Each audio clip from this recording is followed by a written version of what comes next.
Welcome to the foul play. Keep going. Live Yeah. Welcome to the Foul Play YouTube channel. YouTube channel. Oh my gosh, yes, that's one. Interesting. Welcome to the foul play YouTube channel. There you go. Now you got it. Hello, everybody, and welcome to open mic number 24. Glad to see everybody. Thanks for joining us. Got a couple of nifty little things to discuss today. One of them is, well, one of them's quite old. The other one's quite a bit newer. But this, before we get really rolling here, let's let everyone say hello. That's in Discord here. Let's go down the list here. Alice. Hello, everybody in chat. Welcome. Thanks for coming. Becca. Hello, I am an idiot. I am Becca.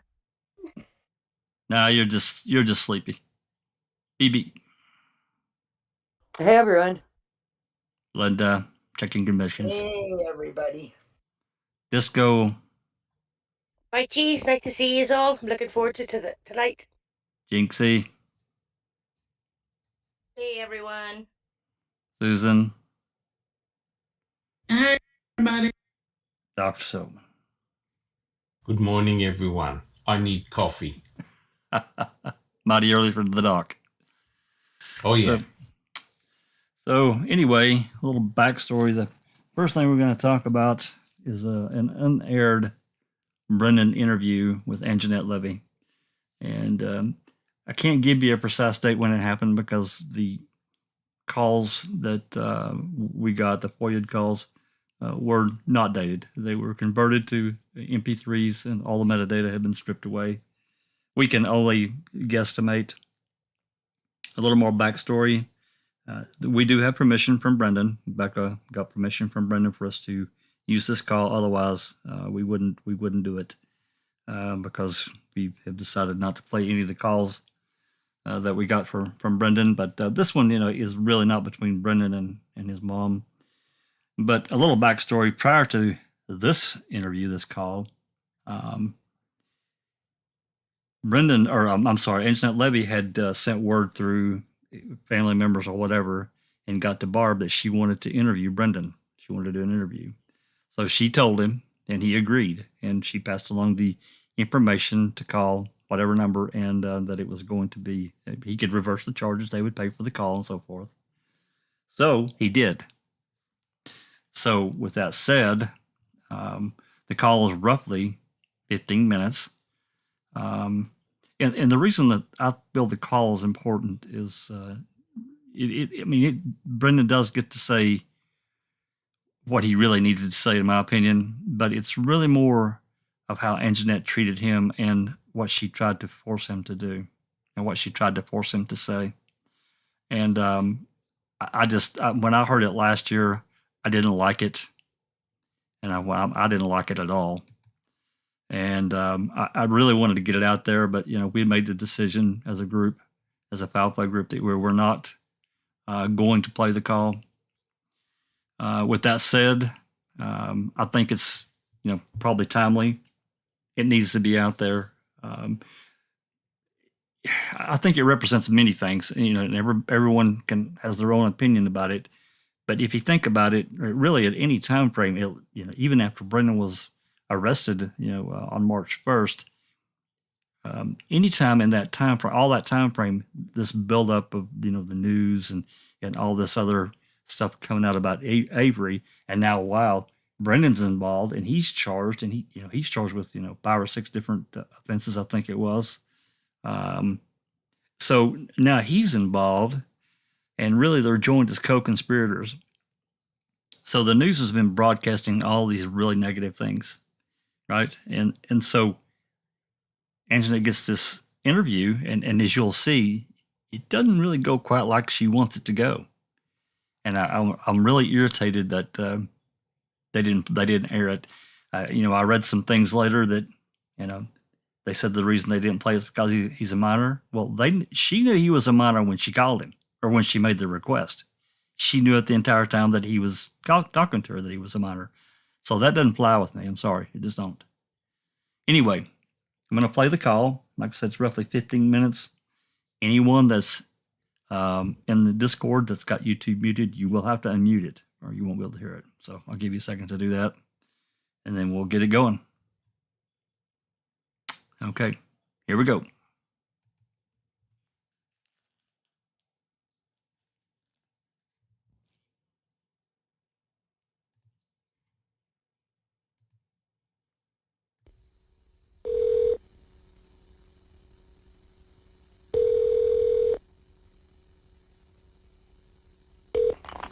This is CBS 5. It's Angenette.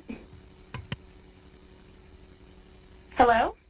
Hello, this is a collect call from Brendan. an inmate at the Sheboygan County Jail. To accept charges, press 0. To refuse charges, press 1. To prevent calls from this facility, press 6. For a rate quote, press 7. Hello, this is a collect call from Brendan. This call is subject to monitoring and recording. Thank you for using Evercom. Oh? Brendan, are you there? Yeah. Oh, hi. This is Angenette. How are you? Good. Good. Okay, well, I'm going to put you on hold for just a second, okay? I'm going to transfer you into another room. Is that all right? Okay. Okay, if we get disconnected, will you call back? Yeah. Okay, just a moment. Yeah. I promise. Okay, bye.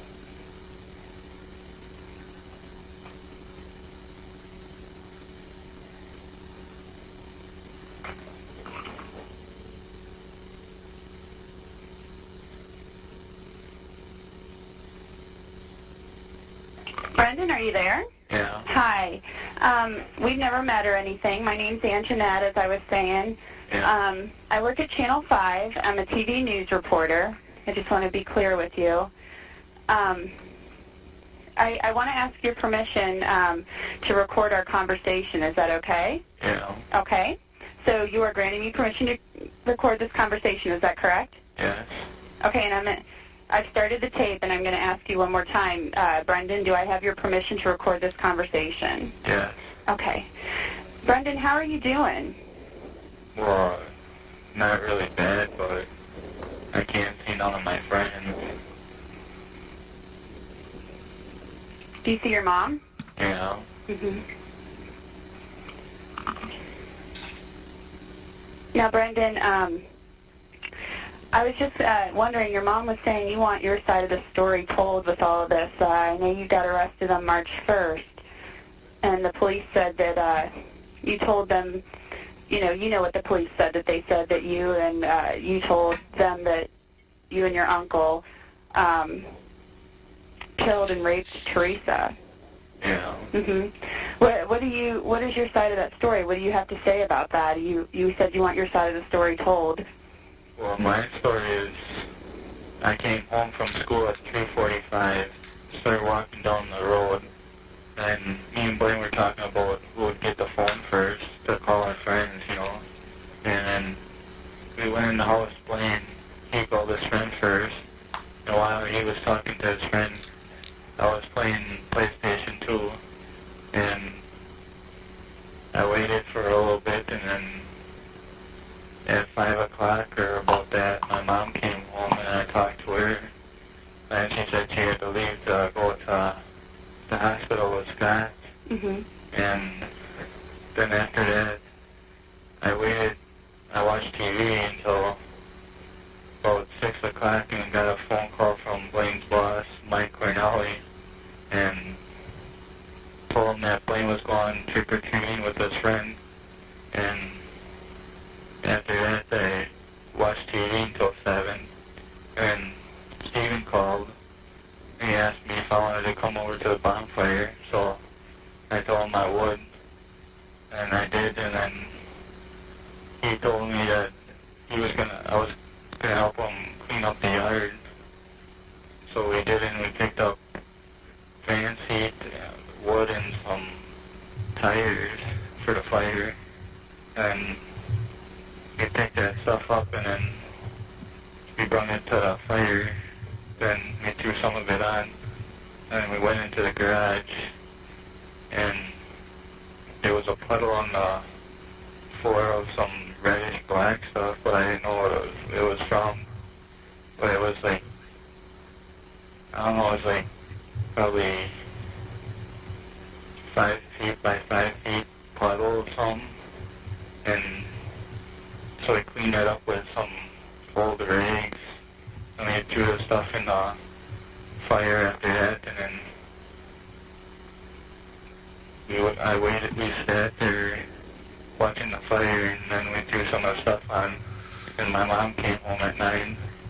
Then she went into the house and called Stephen on his cell phone to tell him that I was supposed to be home at 10 o'clock, and I had a sweater on, and so we waited for the fire to go down, and then he told me to go home to get some sleep for school tomorrow, the next day. And after that, I talked to my mom a little bit, then went to bed. Well, you said you were hanging out in the house with your brothers? Yeah. Which ones were those? I know you have 3 brothers. Well, Blaine was the only one there. Oh, okay. Oh, because you guys came home from school. Yeah. Okay, that's what it said in some papers they had in court. Yeah. So you said you guys were hanging out in the house watching playing Game Boys and watching TV? Yeah. What were you guys watching on TV? Some music videos. Oh, okay. Like what station is that? Channel 333. Oh, okay.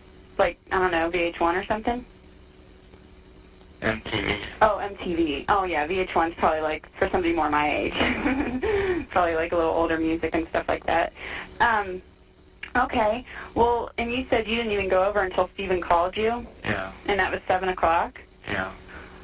Well, where do you think the cops are getting all this stuff about you getting off the bus and getting the mail and stuff? I don't know. No? But I didn't do that because I never get the mail, and how can I ride a bike because I don't got one? Because mine's junk because my gear gauge is busted. And you didn't go over to Stephen's house at all after school? No. Well, where do you, when the cops were talking to you, because we haven't seen that videotape, they said that you are the one that said, you know, you saw Teresa's car in the garage and the fire pit going, there was a big fire in there and everything. Well, the fire was started before I got there. But when you got home from school, you didn't see the fire? No. And you didn't see Teresa's car in the garage? No. So how did this all go down that they said you said all this? Well, they, said some stuff, and they asked me if it happened or not. But I would say, sometimes I would say no, then they would say I was lying or something. But that one cop, he was up there testifying, he said you provided all the detail. Not really. Well, what is that? What do you mean, not really? Well, some of the stuff I gave, but some of the other stuff wasn't true. Oh, well, what did you give them? Well, when they asked me what I did all over there, and I told them that I was just over to the bomb for the first interview, and they said that the next day, the time that they arrested me, that they knew all the stuff that happened. Mm-hmm. Yeah. So they said that you said that Stephen answered the door all sweaty and kind of half naked, and that he took you down the hall and Teresa was, you know, on the bed with shackles and handcuffs. You didn't say that? No. Where did they get that you said that? I don't know. Do you think if I went to the cops, Brendan, and said, hey, we need to do a story on this, and, you know, why don't you let us watch the tape? We won't put it on TV or anything, but maybe we could just view it. You wouldn't be saying that? You wouldn't be saying you saw Teresa shackled and handcuffed to the bed? Not really. Not really? No. And you didn't have sex with Teresa? They said that you had sex with her? No. And that she was, you know, screaming for help and, you know, saying Brendan, or, well, I guess she didn't know your name, but she was saying you can stop this. crying, you can stop this, you can stop this, Yeah. and that she was begging you to save her. Well, I know, I never seen her in my life besides that one day when she was on the news, when she was missing. Because my mom called that one day and told me to turn on the news and watch it because she was a little late. Because she was what? She was a little late she was coming home from work. Mm-hmm. So she told me to turn it on before she got there to see what was on.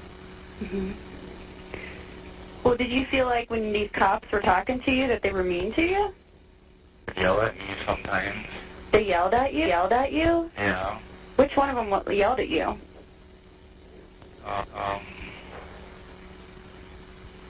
I can't remember, but the one was up north when they were interviewed in November. Mm-hmm. One of them swore at me. Oh, really? You Yeah. don't remember his name? No. Okay. But the guys that interviewed you, when they said that you told them all this stuff, Yeah. there's like a tall guy and a short guy, Yeah. I think. He's got kind of balding. Yeah. Which one of them yelled at you? Mark, I think. Mark? Yeah. Okay. And the judge, what did you think about all that stuff the judge said? The judge said he thought they, were nice to you and everything. I don't know, maybe he's lying or something. The judge? Yeah. He said he watched the tape and everything. I don't know. You don't know? No. He said he saw it, that you willingly said that, you participated. And I'm not trying to pressure you, I'm just asking you because, that's what we do. Yeah. But he said that you willingly said, I raped Teresa, I slit her throat, that Stephen told you to slit her throat, and but Teresa didn't die yet, No. and that then Stephen strangled her, and he had blood all over his hands. That's what it says in the criminal complaint. No. That's not true? No. Because I can't look at blood because if I do, I have like a black or a faint. I faint. Mm-hmm. Did you know that I talked to Stephen a while back on the phone? Not. I don't recall. He said that he loves you all, his nephews. Yeah. I mean, you love Stephen? Yeah. Like, he's probably, you guys are probably close. Yeah. I mean, he said he would hang out with you guys, like his nephews, is what he said. He would hang out with you guys all the time. Yeah, he would bring me places. Like, he would take me out to eat, and he said that if I would help him with this, he was fixing cars, Mm-hmm. He said if I would help him, later on, he would help me find the car. Well, what all kind of stuff did you do together? Well, we would go up north riding, like, jeeps and that around and go fishing and have fires and go swimming. Did you guys hang out outside, or not outside, but when you come home from school and stuff, did you guys ever hang out? Not usually, because he works until 5. But that day he said he left work early.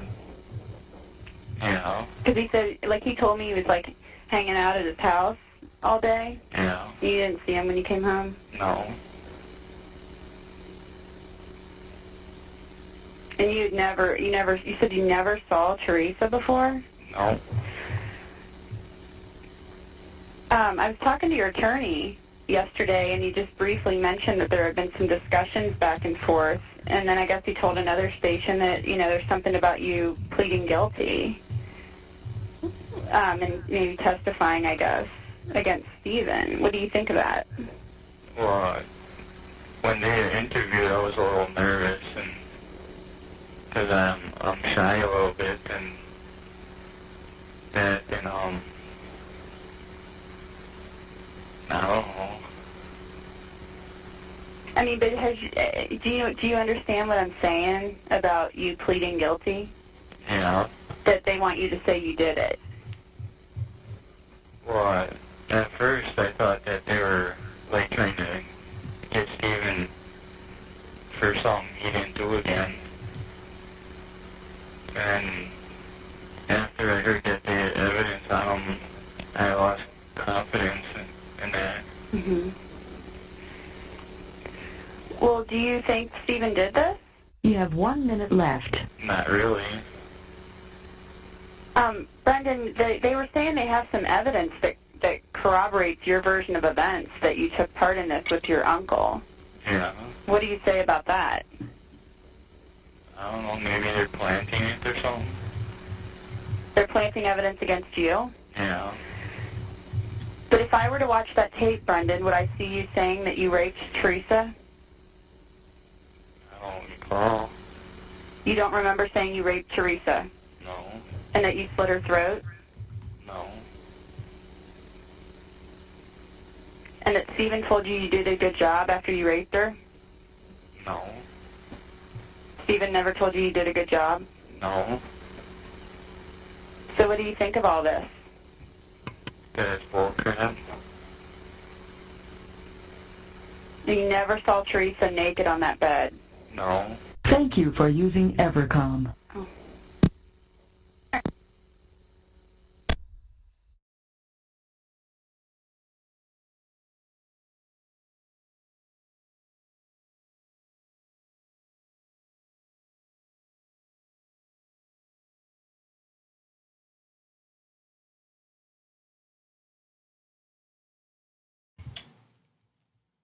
Well, there we go. If that doesn't piss you off, I don't know what will. Where do you even start? I mean, what evidence? Okay, what evidence? Really? Well, it goes along with this narrative.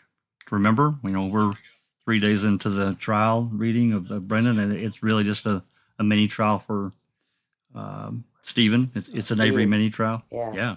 It really is. So, it's opinions. And we can start anywhere, and anybody that wants to speak, just grab the mic and speak.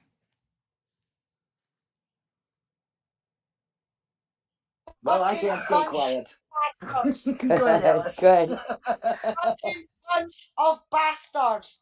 That's Yep. all I can say. She was a sleek-it, nasty wee cow. That's what she was. She was trying to get that way to say stuff, and then using using Stephen against. Do you know that I spoke to you to Stephen? How the fuck would Brendan know that if she spoke to Stephen when fucking Brendan's in the jail, you fucking what? Right on. There's no. I want to know when that interview with Stephen happened, because that Stephen interview may have happened even before Brendan. Well, I don't know. She did say that he said that he loved them. Do we have that interview in any of the calls from I believe so. with Stephen? I believe so. I'd like to hear that interview now too. Because I think there's I think there's maybe two ones where he called news stations or something. Well, I know that there's. I remember that one. I know that there's 3 where they came in to see him. He was allowed. That was before they changed the jail policy and the lawyers got involved, and it went crazy. But I know that. God, somebody help me out here. There was an interview. There's at least one where he called into the news station. Yeah. Maybe we can dig that out and we'll do a follow-up. It would be somewhere probably in the first 69 phone calls, because those are the ones I listened to, unless somebody pointed me to it and I went back and listened to a specific one. He did an interview, an in-camera interview in November, and I think 2 in December. I think it's been too long since I read it, so I can't really remember. But anyway, so Alice, are you sure you got it all out there? Because I know exactly how you feel. Every time I listen to this call, I just get mad as hell. Yeah, no. I mean, Brendan said there's kind of proof for his story, because he says Blaine's boss called at 6 o'clock and he spoke with Blaine's boss At 6 o'clock, I told him Blaine had went trick-or-treating with his friends. Yeah. Did And then they lied, and then they lied to Brendan and said, "We've checked your phone records. No one called." Yeah. Oh God, another lie about Brendan. Well, maybe that's something Jinx can run down on the phone records. Yeah, I know that's. I'd have to look, but I know that they did do that. They told him that they checked the phone records and there was no call. Because that's proof right there that he wasn't there right after school and stayed like the whole time, because he was still at home at 6 o'clock to answer the phone. That's right. Right. I personally think if you're trying to get a story and you're talking to a kid who you know has a learning disability, and she knows this by this point. Of course she does. And she's talking to him, and some of the questions when he's saying, "Oh, not really," why didn't she further up going, "Well, are you nervous, Brendan? Does this bother you that they say this? Do you feel that they?" I mean, she could have went at it a totally different way. She didn't care anything about that. Yeah, that's obvious. I mean, that's obvious. But you can tell Brendan's nervous. You can tell he's going, "Not really." Well, when you say "not really" to a reporter, don't they just continue on? Like, well, what do you mean by "not really"? You know what I mean? I mean, maybe it would have gave him a chance to say, "They were making me feel nervous," because he did say that. You know, that he felt that he every time he told what really happened, they called him a liar. You know, it just pisses me off to no end that she is a person who is supposed to be finding the truth and reporting the truth, and the way that she went about interviewing him is, yeah, I just don't, I don't know. I'm a lost at words. We're very lost at words here. Well, just to add to your comments and your thoughts, you think of a reporter as someone that's digging for information, not furthering a narrative. Right. That's why she kept saying, and we can talk about this a little bit more, but she kept saying, she hadn't watched the tape. They didn't watch the tape. They didn't watch the tape. I think they did. I think they did watch it. She had a lot of detail, right? I mean, I don't think she did. Huh? And I'll tell you why.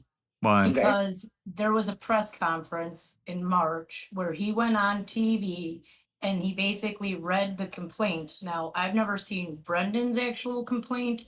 I do know it exists. It was in one of the news broadcasts. They show it like on the news, and it says his birthday up at the top. But it looks like it reads a lot of the same. And they say a lot of the stuff she's asking about in the complaint. But she's referencing what the cops have told her.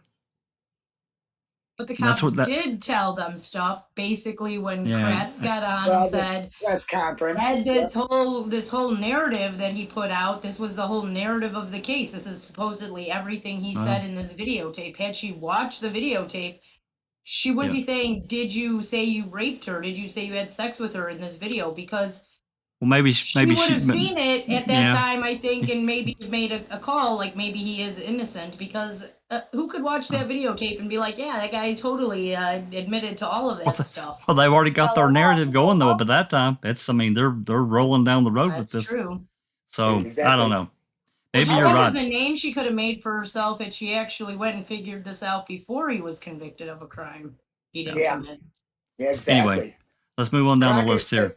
Oh, go ahead. Crockett says, all evidence now shows Brendan was innocent. He was unable to explain why he said things. Why? Because he was coerced.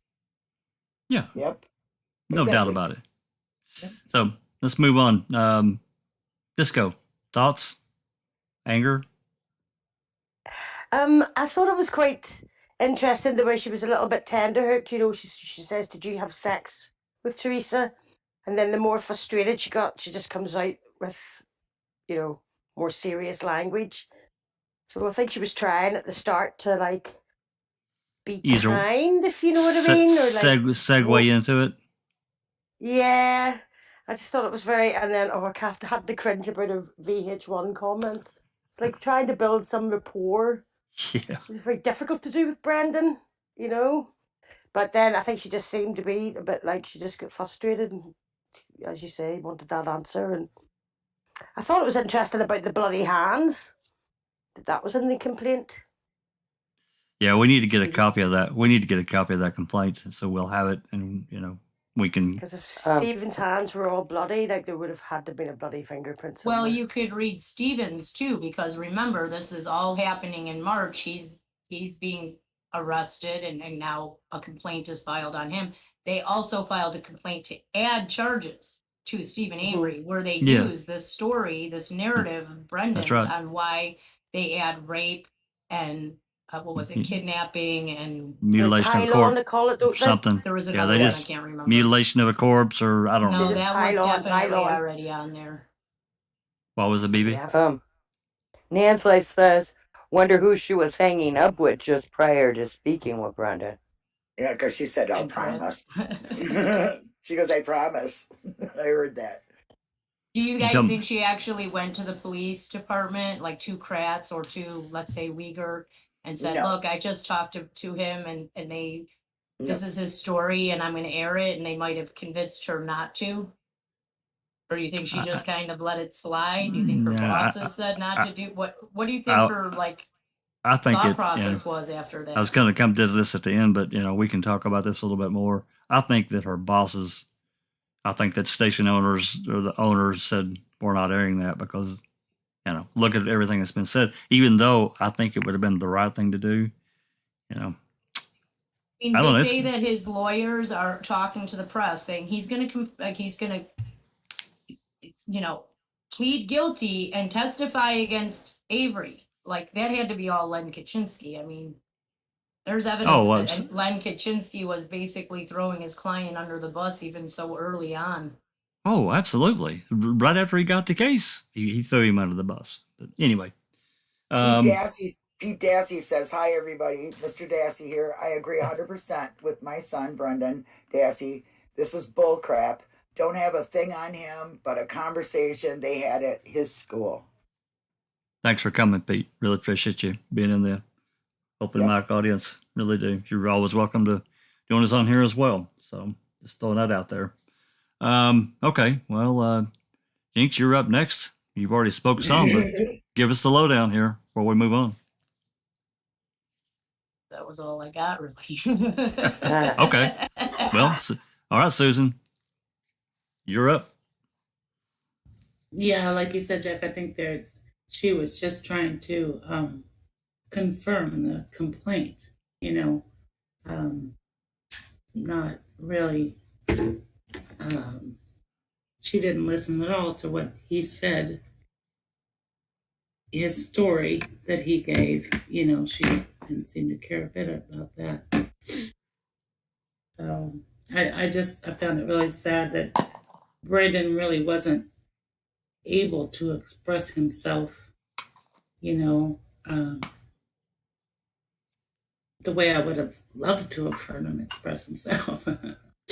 Like say, hey, these cops kept telling me this story over and over, and I just finally just told them what they wanted to hear. I would love for him to say that. Exactly. I'm completely innocent. I didn't have anything to do with it. Yep. These guys, coerced me, and and it just makes me sad that he wasn't able to, tell the story clearer. But it's Brendan. That's just how he is. Yeah. I agree with it is. He thought they were out there to get Avery. Like, I'll just say whatever they want so they can get Avery and be done with it. Well, he says that. He says, I thought they were out to get my uncle on something he didn't do. That says a lot. Yeah. In these calls, and not to, belabor about the calls, a big thing, I didn't listen to every one of them that we've got, but I listened to a lot. And I always get this, they're really highly personal. They really don't belong in the public airways as far as I'm concerned. And I always got the feeling, though, you can tell a lot of them where they were from the beginning when he first got arrested. He was so lost. Oh my God, he was. I just can't even imagine being that age. And his only real lifeline was his mom. He was a sad, lonely child. My God. And he really was lost, like in getting separated from your parents at the shopping center, when you're 3, or go to the grocery store, you're walking around, it's like a deer in it. I just got, this feeling continues for me, even to a lot of degree in this interview. He just like Susan said, he can't, I'm going to use a big word here, he can't succinctly tell them or tell her, hey, I just told them what they wanted to hear. They kept saying I was lying, I was a liar. I just told them what they said. I repeated it back. Yeah. Anyway. Anything else, Susan? I'm sorry. I think that's it for now, Jack. Cool. Deborah says she had an agenda, just not sure who was pushing it. Good one. I agree. Yep. But isn't that his disability too? Is he had a hard time communicating what he was feeling or thinking, and understanding what's being communicated to him. All right, Dr. Silkman. I'm sorry. Go ahead, Susan. Finish up. I was just going to say, it's like, it makes you think that Brendan really wasn't aware of everything that he had, even said. Like, they had so many questions coming at him, and the way he, answered them, just one word, and I think he was just so confused that he's not even sure exactly what he you could feel his limitations. I mean, that's what I got. Yeah. Bombarded him with language, right? Yeah, exactly. And in the end, I don't think he was even exactly sure what he said went down. You know what I mean? I'm sure he wasn't. Yeah. Okay, I'm done. Dr. Silkman, thoughts? Yeah, well, I don't really know where to start on this. First of all, I just want to say that I really think Angenette was highly unethical, right, as a reporter. She acted like a school kid, She honestly thought she was going to get a real big break, and that Brendan was going to break down and cry and confess and admit to, all the crimes. And you can see that Angenette was getting very frustrated because, despite her literally accusing Brendan of committing all these crimes, Brendan remained cool, calm, and collective, right? And that's pretty remarkable, right? He essentially retold exactly the same story, the same plain, boring story that he told Detective O'Neill from day one. And from day one, they were telling Brendan that, no, he's lying, he's withholding information, etc., etc. And what's very frustrating, it's pretty obvious that Angenette knew the basics of what happened in the interview. She had to have known, because she heard the press conference or read some type of document, because she kept on pressing Brendan about, didn't you do this? Didn't you do that? Didn't you do this? And Brendan kept on saying, no, I didn't. And it's sort of like Angenette was trying to sensationalize this particular interview, hoping for some type of miraculous breakthrough. And in the end, I reckon she felt pretty disappointed that, she left essentially with nothing. And I want to give kudos to Brendan for sticking up for what he believed to be correct, true. And he even said, hey, look, I never collected the mail. I don't even have a bike. And, when you look, it's busted. Yeah, that's correct. And when you look at the testimony or his coerced confession bit by bit, it's complete rubbish and completely debunked. And Angenette didn't want to hear that. So in my opinion, she was just simply a shill for the state. She was almost like Fassbender and Wiegert, but a female version of. But kudos to Brendan for playing it straight and telling her exactly how it went down. Yep, I 100% agree with that, Doc. I mean, do you think that the question was asked? I think Jinx asked it. Do you think that the reason they didn't air it is because of it just did not go the way they wanted at all, and he kept really basically? Well, I reckon the reason why they didn't air it was because it would have potentially made people think, right? And what you don't want is a groundswell of anger and support for Brendan, right? So imagine if they had aired that interview and people started thinking, well, is his story really true? And, you know, when you think about it, all Mama Avery had to do was give the statement to say, I'm the one that delivered the mail to Stephen, to my son. Brendan never touched the mail. And so you get a groundswell of all this doubt. I reckon it was strategic not to play back that interview because it was highly in favor of Brendan. And nothing Angenette fired at him did Brendan break down, cry. He told a simple, straight story. And like I said, kudos to him. And I agree. It shows that the news agencies up in Wisconsin are not doing their jobs, in my opinion, because they shouldn't be reporting what, you know, Kratz is telling them. Wouldn't they want the news out there? If this is news, to me, this is news. He's coming on to my interview and telling me he didn't do this, and yet here's Kratz saying in the news that he is. They should be creating that doubt in my mind to the people, because it shouldn't be one-sided and he's guilty, guilty, guilty. They should have been questioning whether, and I'm confused by that, because when I see Angenette on Making a Murderer, some of the questions that she asked to Kratz and stuff during some of those press conferences, I really thought maybe she had some sense and thought, you know, these things are not looking like they're adding up. But then she does this interview and she had an opportunity even early on to start questioning these things, and she didn't. So I'm a little confused by her. Well, it's like she questioned it and then just got an answer and decided, okay, sounds kind of good. like what she did with all the DNA. Why would there be? Well, sometimes you have to deviate from protocol to get the answer you want. Okay, Don, that's exactly, yes, smile, nod, yes, it's exactly, you know, it's like, to me, that's not a reporter. Exactly. Well, WATP asks, how long was the interview after the cop interview? We don't know. Okay. We look, because it's undated. The metadata has been stripped from the call, so we just don't know. It seems to me like it's not very long after he was arrested. That's what I agree with. After Len Kaczynski took his case and went out. Oh yeah, absolutely. Evil incarnate, you know, is whatever. Yeah.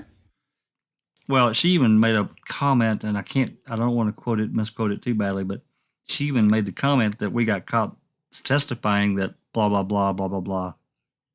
Right? I'm sure she said that in this interview.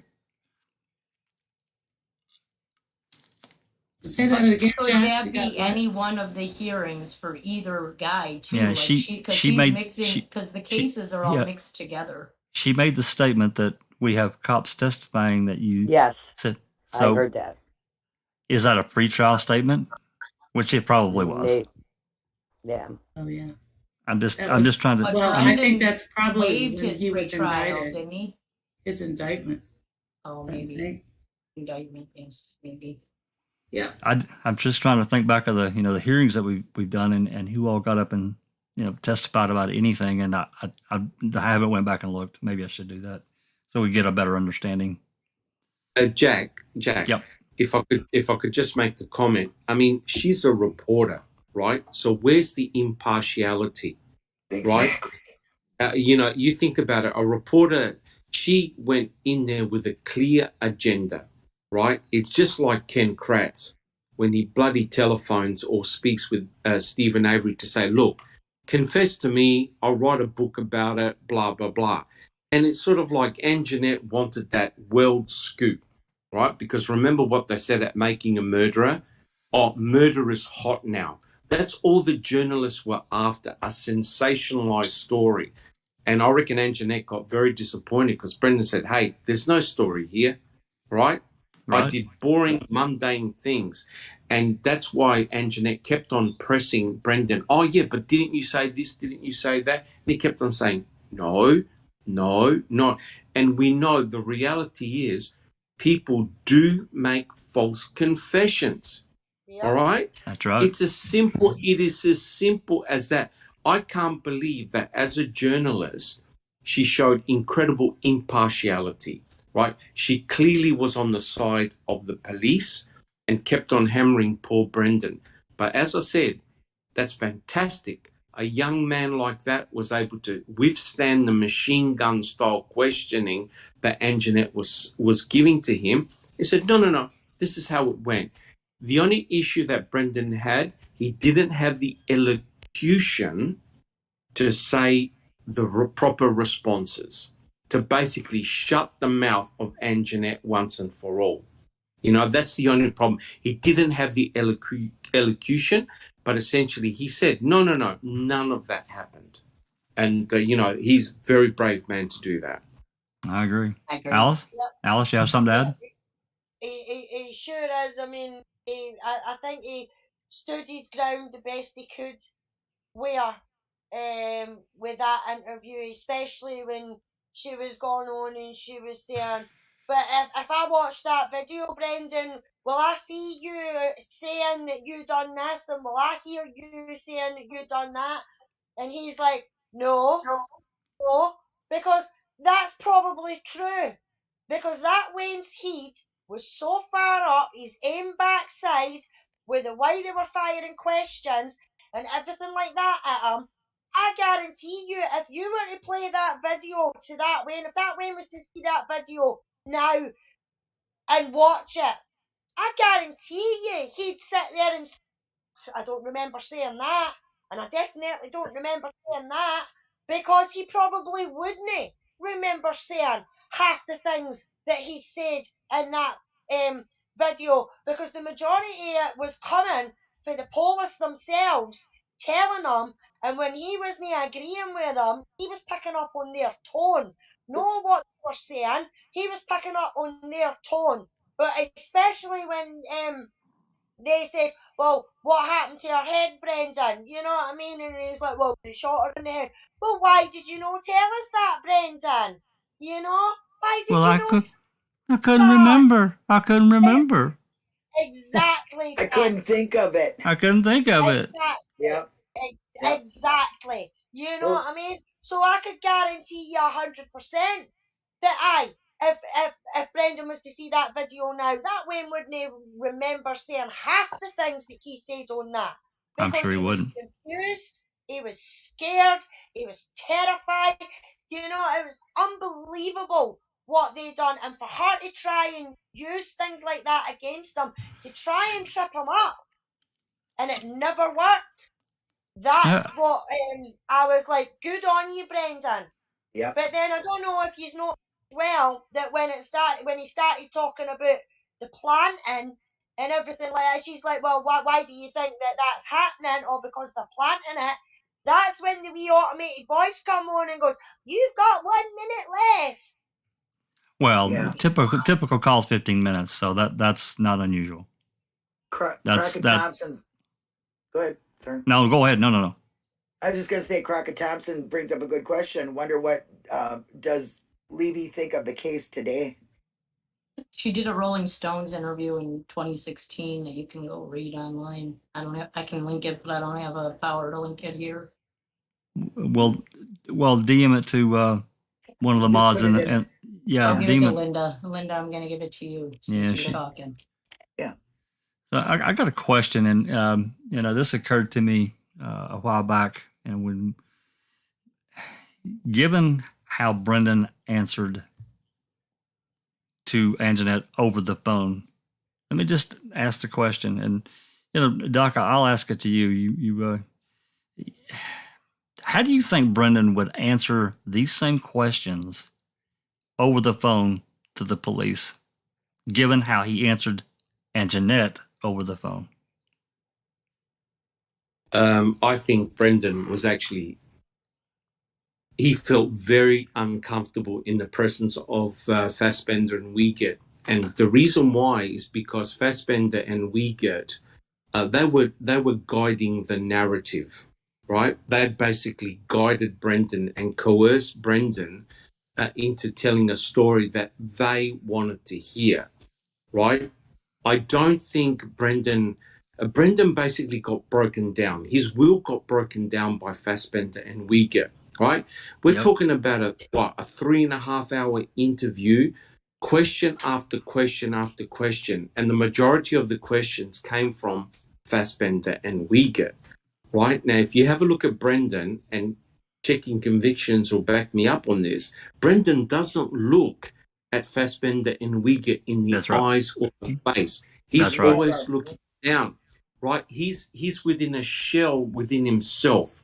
So he's basically like a sponge, right? And he echoes back what they want to hear. And every time Brendan says a response that they don't like, both Fassbender and Uyghur steer him on a path to fit their narrative. What Brendan displayed to me in the Angenette interview was confidence. He was confident in his responses, right? That's right. However, when Fassbender and Uyghur were talking to him, Brendan didn't display that confidence, right? Because what did Fassbender and Uyghur say to him constantly? We know what happened, right? Or you're lying. That's what Brendan just said. Lying. Brendan said in that interview, he said, when they said they had evidence, that's when his story started changing. Yep. Correct. So they were lying to him about stuff that they knew, that had happened. Correct. But the frustrating thing is that neither Fassbender nor Uyghur broke any law, because that's exactly what the Reed technique is all about. It facilitates wrongful convictions, right? Wrongful confessions, and you have coerced confessions as well. Now, if you don't believe me, just have a look at the interview, the interrogation of Matt Livers, right? Oh my God. By Earl Shenick. Exactly the same thing happened with Matt Livers. He confessed to killing his auntie and uncle in a most brutal way, shotgun shots to their head. And you know what? Matt Livers wasn't even there. He was asleep with his partner miles and miles away. Now, you ask yourself the question, how on earth could Matt Livers agree that he committed a double homicide when he wasn't even there? That's right. And if you watch that, now you could understand what happened to Paul Brendan. Very easy to do. But Uyghur and Fassbender did break the rules by doing the Reed technique, because part of that in that Avery bill on the children's part was that they would be recorded. That's why we got the recordings of Brendan. And they weren't supposed to do that Reed technique on minor. But in essence they did, BB. That is the problem. So they did break the law when they. Well, and they even did it. They even did a bad doc, because they revealed information that they're supposed to really keep to themselves. Oh, that's correct. That is 100% correct. And so by giving away that information, you basically remove that element that the suspect can actually provide to the investigators. Yep. And if you have a look at it, Brendan Dassey never said one thing that was unknown.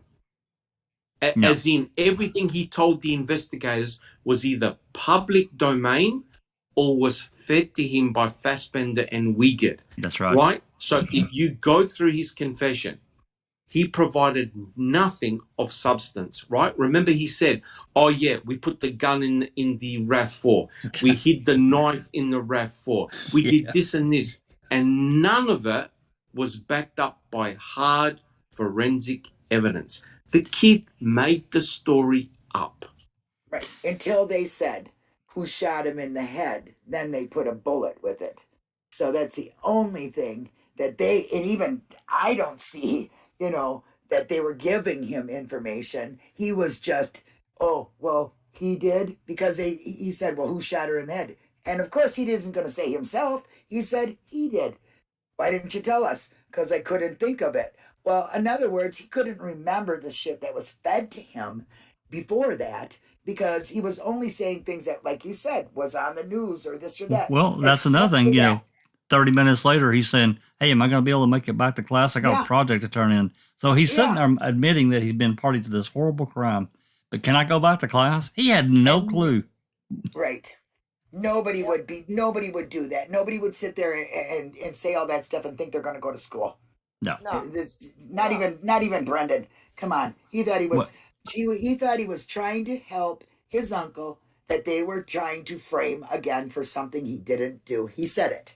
Well, another part of what reason I asked that question is because from what I noticed, and you said it there, Doc, he displayed this confidence over the phone because he had that separation away from the body language and the presence of these two male officers, right? Yeah. Which goes to show how intimidating the read technique actually is. That's right. A lot of people state, look, I can withstand questioning, I'll be okay. Yeah, but if you've been questioned for 8, 9, 10 hours straight, you're not allowed to go to the toilet, you're not allowed to have a drink, you're not allowed to have a rest.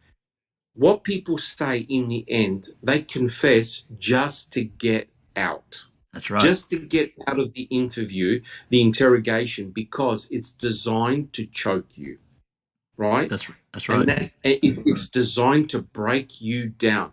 Like I said, have a look at the Matt Livers interview with the Nebraska killing, and you watch it and you go to yourself, oh my God, this cannot be happening. And you know what? That guy One day later, he recanted. He recanted. Yeah, but that detective still believes that he was part of it. Fassbender and Wiegert still believe Brendan Dassey and Stephen Avery are guilty because they cannot admit they made a mistake. Yep. And that's exactly what Brendan said. I just wanted it to be over. Yep. He just wanted to get out of there. That's right. Yep. Well, and during that interview, they literally had him backed into a corner. His back was to a corner. Yeah. That's part of the read technique. Yeah. The Londoner, just going back to Levy, they said she was trying to get him to admit his story to the cops as right. So, like, getting him, what he told the cops was right. Just reiterated their questioning and their narrative.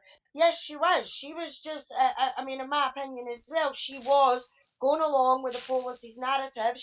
I don't think she went in there thinking that for 1 minute Brendan was innocent. She was just wanting to try and trip him up. And get it on air. Yeah. The thing about the way they interviewed or interrogated Brendan is just like an army sergeant in your face, maybe not as hard, but to a kid, it probably is. You're lying. We know you're lying. You're trying to get their brain to go with what you're saying. It's like a form of brainwash, if you ask me. I think that's exactly what it's like. Well, in addition to, comfy sopa and, a grape soda and, a couple of fatso subs, are you sure you got enough there? We're going to come at you hard, but, are you full? You need something else to drink? Well, just like they said to Ryan Ferguson. Let's take that for instance. I watched it last night when the cop said to him, he said, well, I don't get to talk to my dad. And he goes, okay, well, I'm a father. Let me be your father. Let me be his replacement today. That's what they say to him. Okay. Yeah. I mean, are you serious? That's just like them saying to Brendan, oh, Brendan, I have a son just like you. So I'm going to look at you like my son. Really, asshole? If that was your son, he wouldn't be there. I'm a father. I'm not a cop right now. Let me just give you a hug. Yeah. Well, another part, this whole, we talked about the media. This is another part of this that I've talked about, and I've railed on it. I've bitched about it many times. You guys have heard me do it, both on here on the open mic and, our copies, and I've done it elsewhere too on other social platforms. But the media and these reporters, and we can say it right, wrong, or indifferent, the way our system is set up, they rely on this relationship with the cops. So, they run that risk, of alienating. It's like they're because it's like a cash register. That's just how I see it. I'm sorry. Maybe I'm wrong to see it that way. I agree. Well, they No, I have agree with. alienating people. Didn't one of the reporters alienate like Jerry Buting, that he like moved the mic for their news station away from him? Didn't that happen? Or am I imagining that? I don't remember that one. You may be right. I think it was that Emily Matustik, because she kept interviewing Avery when they didn't want him talking to him or something. So he moved the mic. I thought that was in Ma'am One. I might be wrong, but I swear that was her. But yeah, they got to worry about their reputation with the people that their business is news, and who do you get the news from? You know, they're on that beat. When they say they're on that beat, they're hanging out at the courthouses in those areas, you know, reporting on that stuff. They needed more of those Ryans, that Ryan guy that got Kratz. Okay, well, this is a news story. You know, they needed. Oh, Ron Foley. Well, like Silkman was saying that, you know, she was looking for a sensational story. And in all actuality, she could have had the sensational story. Instead, Making a Murderer came out 15 years later. She could have had that sensation of this corruption within the system in her own back door back then. And that's what I'm saying. You know, the need not to do that just makes me mad at her. It's like, well, that's what I'm saying. You know, that's this reliance on, you know, having this relationship with whoever, you know, for these news outlets. We see it. I mean, we see it all over the country and in fact all over the world. You know, these relationships with between media and law enforcement. And I'm not saying that we don't need it, because we do, but how does it color and drive a story? How does it present it to the public? You know, so I have the email from Emily Matusik inviting Wiegert and Fassbender over to watch Ma'am. And Fallon, a state AAG. Did that happen? Really? I didn't see that email. Oh, yeah. Yes, you did. You saw that. That's I one of the. I don't remember it. Why don't I remember it then? That's a couple of months ago. Those emails that she had a bunch of booze and yeah. Or you coming over for the Ma'am drinking party? Oh, they were going to be drinking. Wow. Yeah, she invited them over. You know, three married men over. They wrote their stories. Yeah, that was all those got posted on Reddit, and God, you talking about the fur fly, man? They had a cow. Whoa, that is. I think I've heard that before, but it just like really jogged in my memory now, and I'm thinking, wow, that's all I can think. Well, she might as well be a cop, that Emily Matusik. You know, while you guys are talking here, I might be able to pull that up right quick, and so we can get that settled. Let me see here. I'll read a couple comments then while you're doing that. Please. Okay, let's go here. Let me see. Graham says, all false confessions. The innocent parties say they confess just to get out of the room completely. You do hear that every time. Yes. And Nan's Life says, I get it that LE's job, but everything they did is wrong in so many levels. Totally agree with that. And Zapper says, had she been a real reporter, went back to the investigators and tried to confirm or clarify what she heard from Brendan. 100% agree with that too. That's why I want to know if she actually called the police department. Like, had we had the metadata for that date, we could go back and say we would like the calls to Wiegert for such and such date from any news facilities. Right. I'd be interested to know if she did take it back to. I doubt not only her bosses, but to the investigators, and said, "Hey, look, he's changing his story already. He's saying that he didn't do this and that you guys bullied him." You know, so I'm wondering about that. I would love to know if there's those calls, because we don't have those. Okay, on the screen now is the email from Emily Matusik, November 9th. Looks like 2015. Of course, Making a Murder had been announced. That Netflix had been playing trailers of it. It was going to be coming out. Holy shite. Who's coming over to watch this on Netflix with me? Oh, God. And of course, it's there's actually I think there's another email possibly, but I'm not gonna dig into that. But basically, this is where the email chain started from. I think there's actually one more, maybe two. Some replies. I can't do it. Yeah, is there no another one that says something along the lines, and now don't take me word for word, but it says along the lines like, I wouldn't pay to watch that shite, or something like that, you know what I mean? And then somebody says, well, are you getting the drinks? Or she says, I'll get the drinks, or something like that. Because I have lots of booze. That's it, Susan. That was it. Yeah.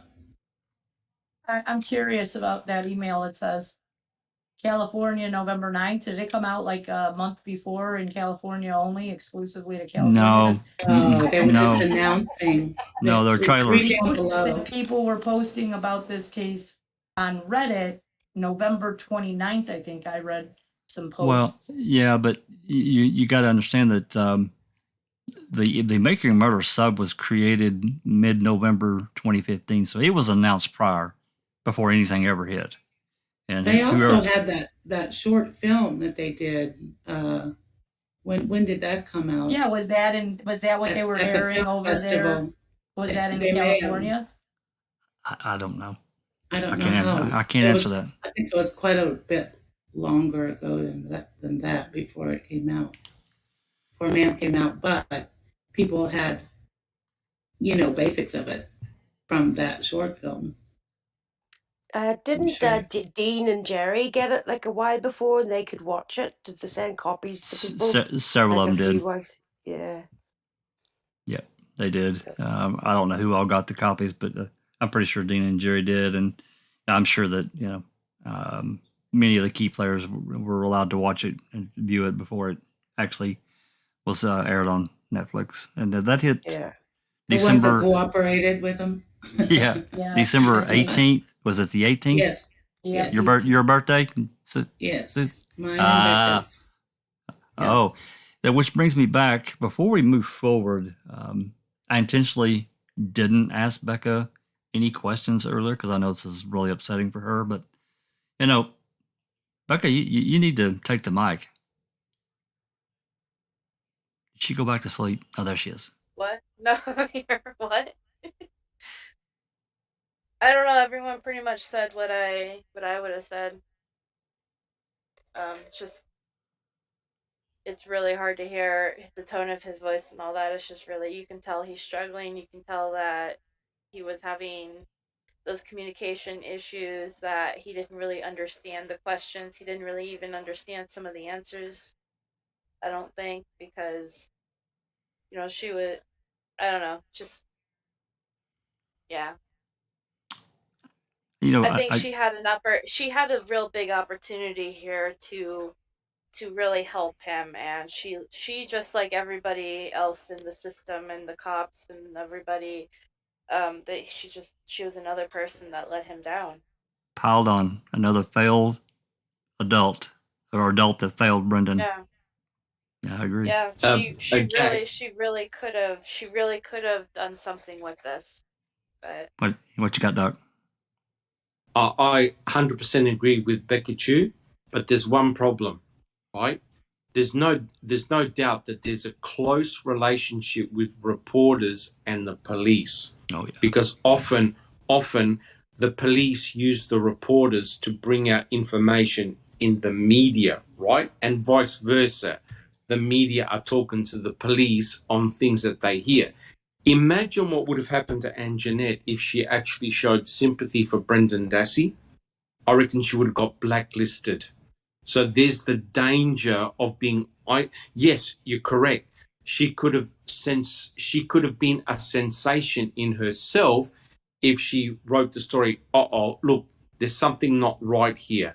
But imagine the consequences, the personal consequences to her.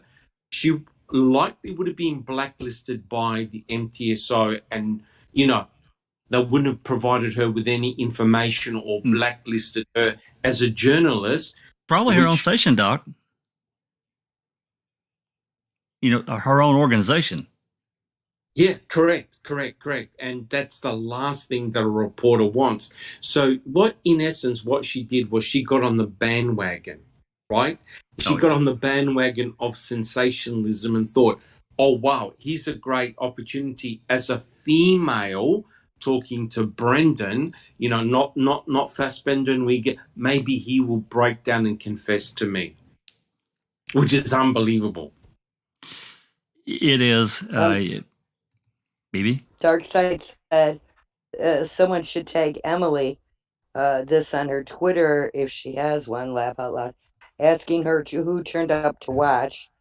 And a little bit further down, Nan's Life says, Darkside Emily has a Twitter. She does. So does. I just want to say that there's definitely you have to follow the line there when you're asking questions, and you'll hear that from Aaron Keller, who was very big in that case. When he talks to Jerry Buting, he says he asked some difficult questions and he really got crap for it. I mean, in other words, he kind of got a little bit, don't talk to him. Don't, let's keep things from him because he asked some questions. And I can't exactly tell you what interview it was. He was interviewing Jerry Buting. Yes. So, yeah. But so they do follow that narrative. And there's something about this throughout. I mean, with the state, with the reporters, with the police, they all are afraid of something. They toe the line, and if they don't, you can see they're gone. Look at the coroner. Look at anybody who has follows the rules. And I mean, talking justice wise, they're not around. No. And I think that's something that from an advocacy standpoint, me personally, I have mixed feelings about, when a story breaks and then all of a sudden, we have names, we know everything that gets researched about a person going back as far as they can possibly get to get it out in the media. But, it's almost like everything else is really forgotten. And the problem comes in for me is the sensationalism. Let's just take, for instance, we talked a little bit about the 14-year-old boy that killed the teenager. It's the 13-year-old friend of his, stabbed her 114 times. It's such a horrific story. And, we can say whatever we want, tried as an adult, not tried as an adult. He does deserve, something's wrong. I mean, to me, his wiring-wise is really broken in his mind. Even in the worst of times. I remember, I don't remember, of course, everything about being 14, but I do remember being 14 and that age. And I just, there's nothing about anything that I could ever remember happening that I would hurt a friend. Not like that. And that's one thing, have a couple of friends get mad at each other and go fisticuff it, and somebody ends up with a bloody nose or a black eye, and you shake hands and walk away. Then you're best friends again the next day. This is totally the other way. But we have these, another aspect, we have these young people, even older people, that do something to get in the news. They get sensationalized, and it gets glamorized almost to the point of like, stop publishing their name. Don't do it, because I don't want that focus there at all. Yeah, look at Chris Watts. Good example. My God. They're making him a hero type. He's in the history now. They've talked about him so much that it's like they glamorize him. Yeah. And he's an evil monster. Yes. Yeah. I don't know that I don't know so much it's I guess it's kind of that glamorization, but it's kind of a fame kind of thing. Yeah, they don't think he did it by himself. I mean, what? Well, some don't. I do, but yeah. Well, I do too. But I'm just saying that they keep going on something. There's something more there. They can't believe that just somebody went wacko, which doesn't really make sense. Like this kid. Where did this kid learn it's okay to pick up a knife and stab somebody? When he took that freaking knife with him. So he had it with him. I mean, where do you get that at 14 years old? There's something going on wrong there, and definitely something mentally going on, and he needs some help. But you've got to have learned some kind of abuse or something somewhere along the line. Normal 14-year-olds don't do things like that. But then we move that forward, and it's in the news instead of, and we got names and we got parents' names. We probably even further back. So now again, it's this sect of the population, and it's a huge thing. We can't deny that. I think that because freedom of speech, freedom of the press. And again, I believe in freedom of speech, but this containment of, or this allowing these people's names to get blown up in lights, I have a real problem with it. I have a real problem with it because they've done something bad. They've done something wrong. And there shouldn't be any kind of reward for it at all. And I just think it's wrong. Something needs to change anyway. I'm railed on that enough. Zapper says media is all about ratings. Truth is no longer a factor. That's right. It's the cash register effect. And that's what I talked about earlier in the selling newspapers or a story. So anyway, anything else before we move to our next segment about the Brendan interview, unaired interview? I don't want to cut anyone off. Are there questions, anything from the comments before we move it to this next part? Jack.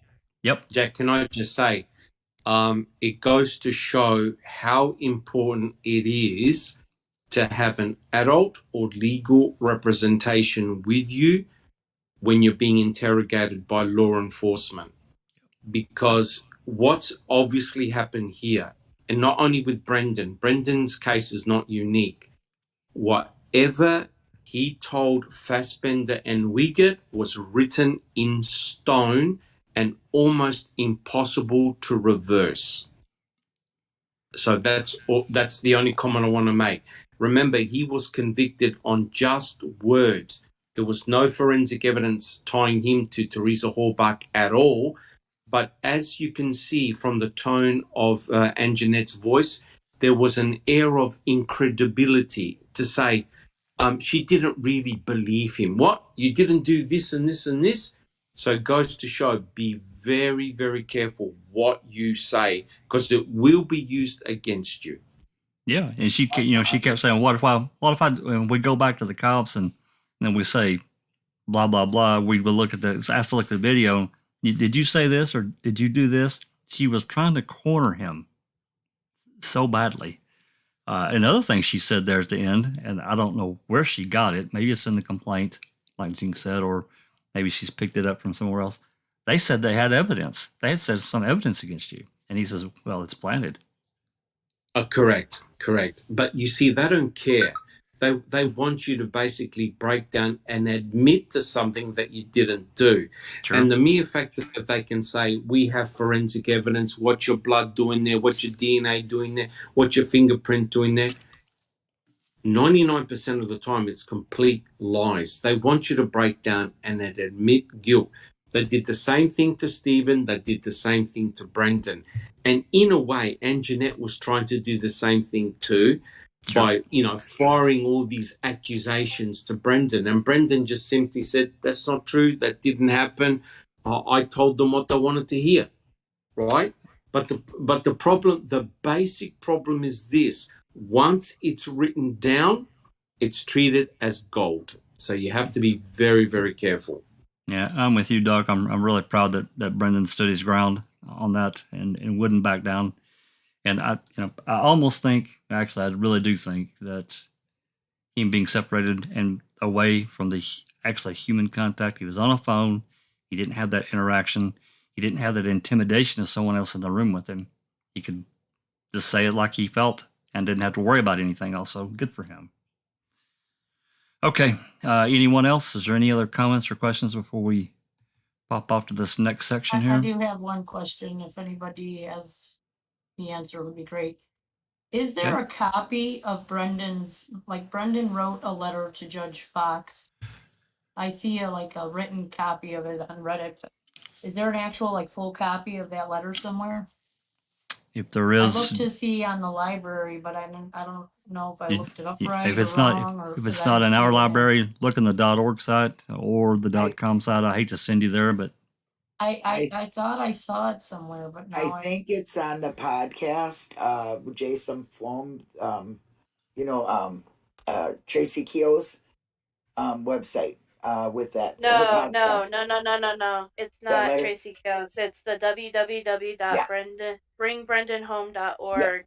Yep. Thank you. If you go to that website, that's the lawyer's website. And that's where they have the petition to Governor Evers and all that, and where Jason Flom's interview is. But I'm looking for the letter he wrote to the judge. Yeah, that's what Linda's saying, is that it might be on that website, www.bringbrendanhome.org, because they've got tons and tons of different things. Yeah, I've seen that it they there. sent to Governor Evers. Yeah, so I don't see it. And if it's not there, look at georgezipper.com. I know they show part of it in georgezipper.com. Yeah, I'll look there too. That's not it, actually. I don't know. I know that I've seen it. I cannot tell you where, and I don't even know that it was an actual file, other than just so I don't know. But after we're done here, maybe today or tomorrow, we can help you try to run it down. I'll look for it too, Jake. Thank you. Okay. Our next section is a new FOIA, and I'm going to try to tell this, and I hope I tell it properly, about how this occurred. It's not actually what you're seeing here. This is what we're going to talk about. So the couple of pages after this, but I don't know exactly when this originated, but talking with George, we have yours and Rookie to thank again for this particular FOIA. As I understand it, yours was trying to get reports, all the reports from any female officer that submitted one. And that grew into basically this PDF file. There's another one, but that's for another day. It's a different subject altogether. And actually, I think Linda and the guy are going to be discussing that one. Probably, well, I don't know, whatever. So I'm going to leave that one alone, and they can cover that one. It's really good, though. It's really good. Isn't it, Linda? It's fantastic, actually. Looking forward to it. I'm looking forward to it. I really am. So anyway, these are emails, and this particular one, as you can see, is from Amanda Bonnell to Fallon, and they're talking about, in this first one here, I'll just explain it briefly. They're talking about when Kirby, I guess, FOIA'd the CASO investigative report, and it's 1,117 pages, and you give the cost there and everything. So it's basically pretty straightforward. But now this second one is where we began. And as you can see, this is from Amanda to on September 2nd, 2016 to Fallon. And she's emailing him the evidence log, September 2nd, 2016. So this is after Zellner has submitted the post-conviction relief for Stephen, right? So apparently at some point, we don't have the prior email from him to her asking for this particular evidence list or evidence log. And, the best way that I can really describe this, I think probably everyone will agree, Jinx will probably agree, this is the prosecutor's evidence list that he's going to use, because as you'll see, we're going to go through it here a little bit. You'll see these things are divided up into sections. So let's just move forward and get to that. And I want you to pay attention here to the very top. This is page 1. At the very top up there, in the upper right-hand corner, it says January 15th, 2007. So this is basically just slightly less than 4 weeks before trial began. I believe it began February 12th or 14th. So basically 4 weeks later. And so as you can see here, Stephen's trailer is over here, and there's just all kinds of things that are listed. And, I really haven't gone through to do any kind of comparison between this list and the discovery emails. I haven't done that. But there was one thing that did catch our eye, and that's page 1. As you can see, we go down through, there's just, there's all kinds of things listed here. I mean, trailer blood DNA results, there's this carpet cleaner photo. So he's got just all kinds of things listed here that, and they're divided up into sections, Avery's garage. And then as you can also see this second cell here, he either says photo, sometimes he has a name identified with it, maybe who took the photo. This one here's cement DNA results, expert reports, Sherry Culhane. We don't have that other section over here. And then, of course, now we get down to the burn area. This may be of some interest. We start diving off into do some comparison between this and other things that we have to compare this list to what we feel has been turned over in discovery. And, this is important because if, the prosecutor has it, these are exhibits, the defense should have it too. That's, as far as I know, that's the law. We would need Travis to comment on that, but I think that's the way it's supposed to roll. So we get on down. Here we are. Now we're in burn barrels. We're at the circus, of course, with the burn barrels. That one might be another interesting one to go through. The RAV4. So we've got all kinds of things listed through that. And then, actually, we've got a lot of things. The Avery salvage compound. We've got more things. So let me get on down to, there's forensic medical. And a bunch of DNA and so forth from the family. Now we get down, and I'll wait till it catches up here. We get down into phone calls. And I know that this list is slightly incomplete, but, that's for a conversation for another time. We get on down into phone calls, and as you'll see, it's going to pull up into the screen here. You can see it says voice message, barbs, item seized. Voice message, zippers, item seized. Really? You remember, this is 4 weeks before trial.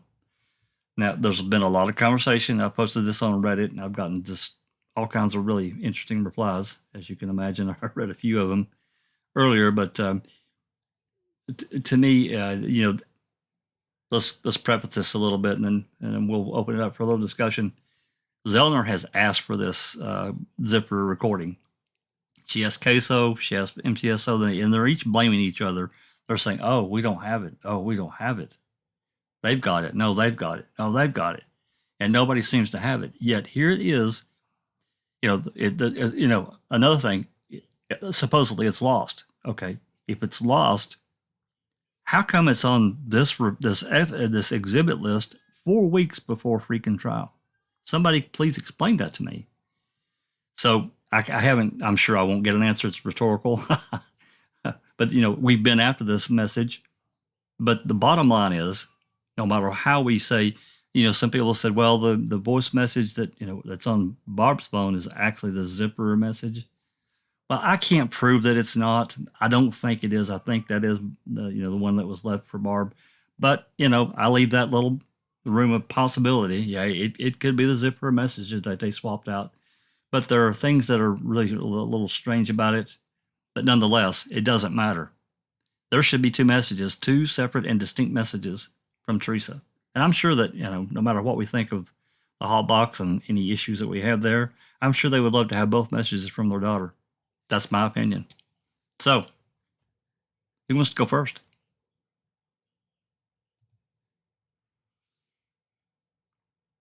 Come on, got to have a taker here. What the fuck?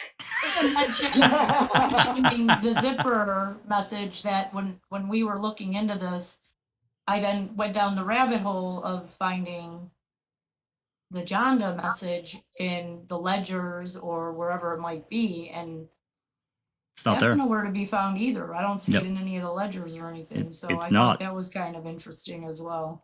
Yeah, we spent quite a bit of time yesterday. This is a very important phone call. I mean, this is a phone call, and I think they have it. I really still think they have it, because one is saying, okay, well, it's over at Manitowoc, and the Manitowoc is saying they don't have it. So it's back and forth. And honestly, I think that phone or voice message would say that Teresa was away from the Averys and was looking for the place, or it's something that totally makes their narrative go away. So they had to make this phone call go away. I think it'll prove that she went to Zippers last. Right. Exactly. My thoughts. I think you're right. And I think the other message is definitely Barb's, because She says, I don't have your address. And she had the zipper's address. She also said she'd be there. She was going to try to be there between about 2 or a little later. And by the time she's calling zippers, it's already a little later after 2. It's at And see that, 2:12 or see, and whatever that's the she reason called right them. there you brought up before, Jinx, is the reason I think this is the Barb message and it's not been swapped. Yes. I agree there. That's my opinion of the Barb. Yeah. It is Barb's. But it's interesting that that one is also missing from the ledgers or from. Well, everything sure that is mentioned somewhere. When it was seized at the time. It says seized too. It does say seized also. No, but I mean, while they were collecting evidence, is that where you can't find it? We can't find it anywhere in any ledger. Yeah. Yeah. We looked at ledgers all day, well, all day, for at least 2 or 3 hours yesterday, trying to find it where it was listed, and we couldn't find it anywhere. We tried to find Remaker's walkthrough, like, because it was on his video camera that he took it, you know. Yep. And we can't find anything related to that. You know, there's like CDs of Jody, CDs of Stephen's jail call, CDs of the news, CDs of this, but no CD of any recorded video from the Jandas or mention of this voicemail other than being an exhibit at court. It was an exhibit, but where did it come from? What is it? Where, you know, it sounded like they cut it from some other video, like the way that it was listed. But it's funny also to me that, you know, if they're saying that, you know, this Jacobs, let's just, you know, lay it out here. Jacobs allegedly went back, according to Dettering. Jacobs didn't write any reports. Let's get that out there. He didn't write a damn thing. Jacobs allegedly went back on November 6th, made this recording.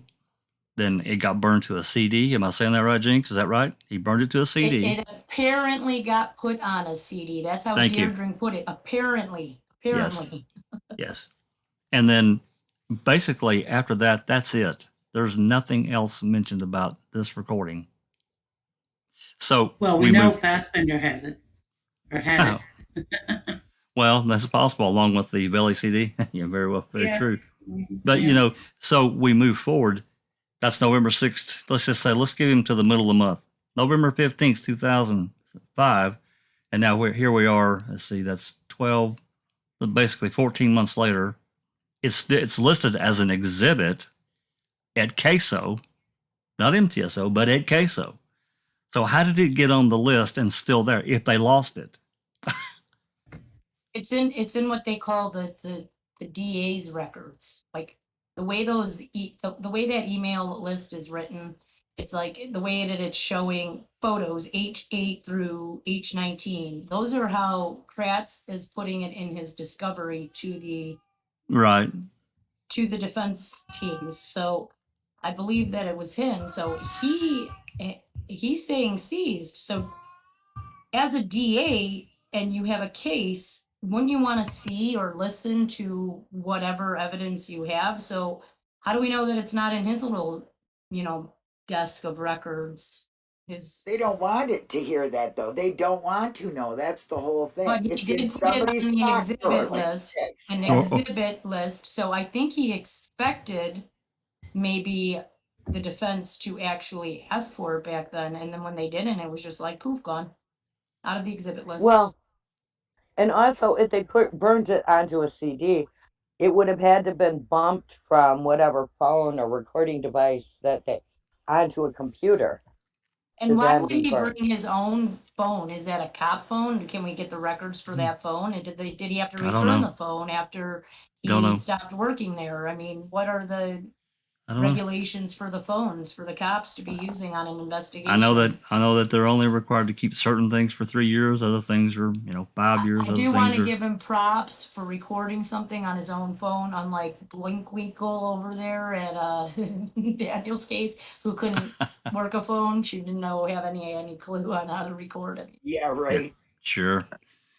But go ahead, Alice, please. Well, I mean, it's not that. I mean, I disagree with some of that because for her to be phoning and saying to the zippers, I don't know where your address is, that's fair enough. That's a legit phone call. Maybe she didn't know where they were. But to say that she didn't know where Barb's was, she'd been to the Avery property about 5 times or something like that, or quite a few times before.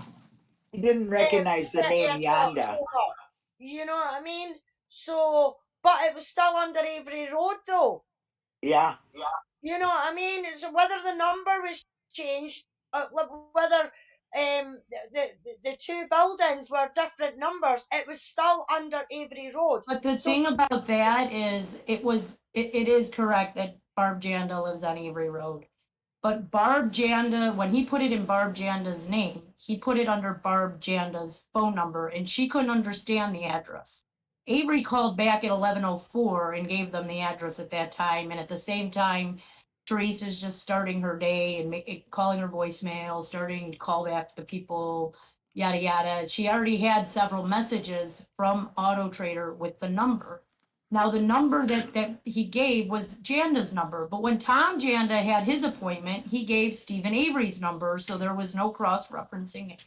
So there's many people named Yonda in, Wisconsin. Were they supposed to just guess? There might be other Jandas or Yondas that are in the system. They didn't know. She did not get faxed the address for Avery Road until after 12 o'clock that afternoon, when they sent her the same day appointment sheet through fax. After she had faxed back her little same, reschedule that she had faxed back around 11:14 in the morning, was that? Yeah, something like that, yeah. She actually didn't have Avery's address. So when you hear that message and she's saying, I don't have your address or anything, and I'll be there a little after 2, and she's mapping her little area at 11:40, 11:43 is when the call goes to Avery. She didn't have Avery's address yet. She didn't map it out. She Right. I believe that is Janda's, because she did not have Yanda's address, and there was no cross-referencing B Janda to the. So she was basically confused. She did map zippers, though, right? She had mapped from zippers Schmidt address. to zippers. She did have She zippers mapped it. address at 11:40. She's Yeah. already mapping it, so we know Yeah. she had his address. And Right. she doesn't call him till 2:12. Hey, I can't find your place. Not, where's your address? I have your address. She wouldn't be telling him I'm going to be there a little after 2 when it's already a little after 2. That would make no sense. So to me, it's Yanda's. Yeah, I didn't know that she did. She was just basically doing her schedule then. I mean, she was just making her day then and didn't have the address. Okay. At I that didn't know that. time. Okay. Yeah. Fair enough. Well, like I said, there's been a lot of conversation. I remember, TikTok, he brought up a fact, and it is a fair point. When the Remaker made that recording, he's walking towards her answering machine, and the volume doesn't go up. Other people said, well, there's auto gain on the mic, and it just adjusts itself and goes down normally. Maybe. I'll disagree with that a little bit. I guess I can't prove it, but it to me, it's still, as he got closer to that machine, to me, it should have increased in volume to at least to some degree. So, anyway, I don't know. I have a real problem with this right here, because it to me, it's a she had already named this as a Brady, but this really just goes directly to the heart. It's now for the heart for me, for them, because if they actually lost that damn recording, why would it still be on the evidence list a month before trial? And I just don't know that we can get a real answer for that. Not just the evidence list. This is the exhibit list. The exhibits are. I'm sorry. I said that wrong. I'm in exhibit list. That's very telling too. To me. Yeah, I'm in exhibit list. Susan. I said for trial, but Sapper's asking if you can play that call. I think the Yonda call. Maybe. I might be able to pull it up. Dr. Silkman, what are your thoughts? You've been really quiet through this one. Dr. Silkman may have stepped away. No, I'm here. Yeah, that's okay. Well, the only question I have is, was this the very first time that Teresa Hallbach went out to the Zipperus property? I think it was. You know what? I don't know that for a fact.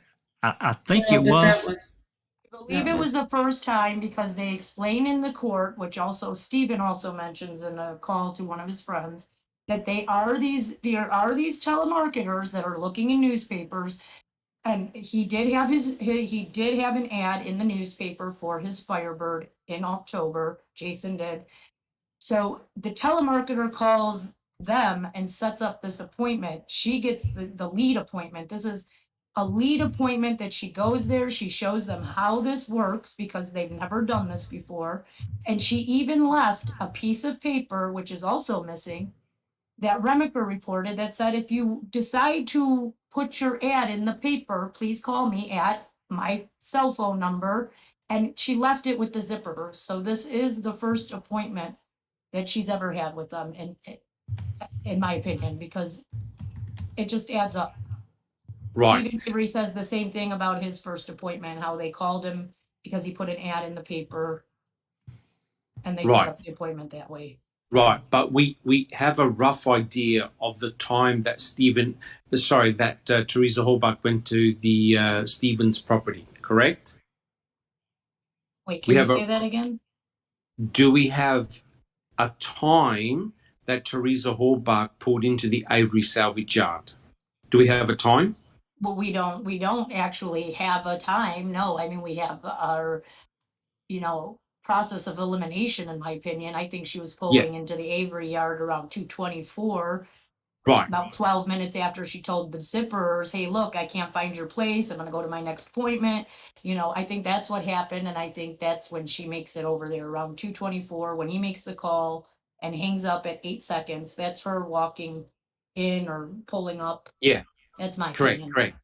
So the point I'm trying to make is that Teresa Hallbuck definitely went to the zippers and she definitely took a picture of the Firebird, right? Photographed the Firebird.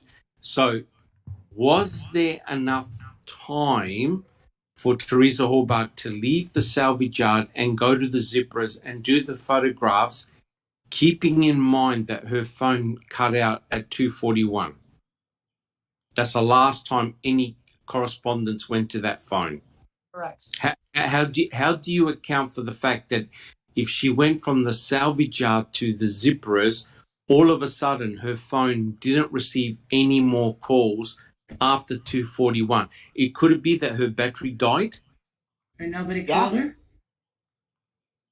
She could have shut it off. Yes. And you know what? If you go back and look at some of her pinging tower records, I think they go back a month or so more than what we've actually seen, to like September or so. So you see in her logs that sometimes her phone has that 0000 ping in it, like in the middle of the day. So it's even possible that when Stephen called in the middle of the day at 4:35, I think he calls to say, hey, can you come back and take a picture of this, whatever he had, this front loader or whatever he was going to put in there. And yes, that's the last time it actually showed any calls at all for October 31st. So that was the last call of the actual day that does not ping. She could have been driving through an area that just didn't allow her phone to ping, couldn't she, at 4:35? Yeah, but it's hard to believe that with all the cell towers that are around, that her phone stopped receiving any pings after 2:41. I find that hard to believe. But she's not getting any calls, so how are we supposed to see any pings? You don't have to. You don't have to get any calls. She had to have turned her phone. Yeah, upon cell phones ping.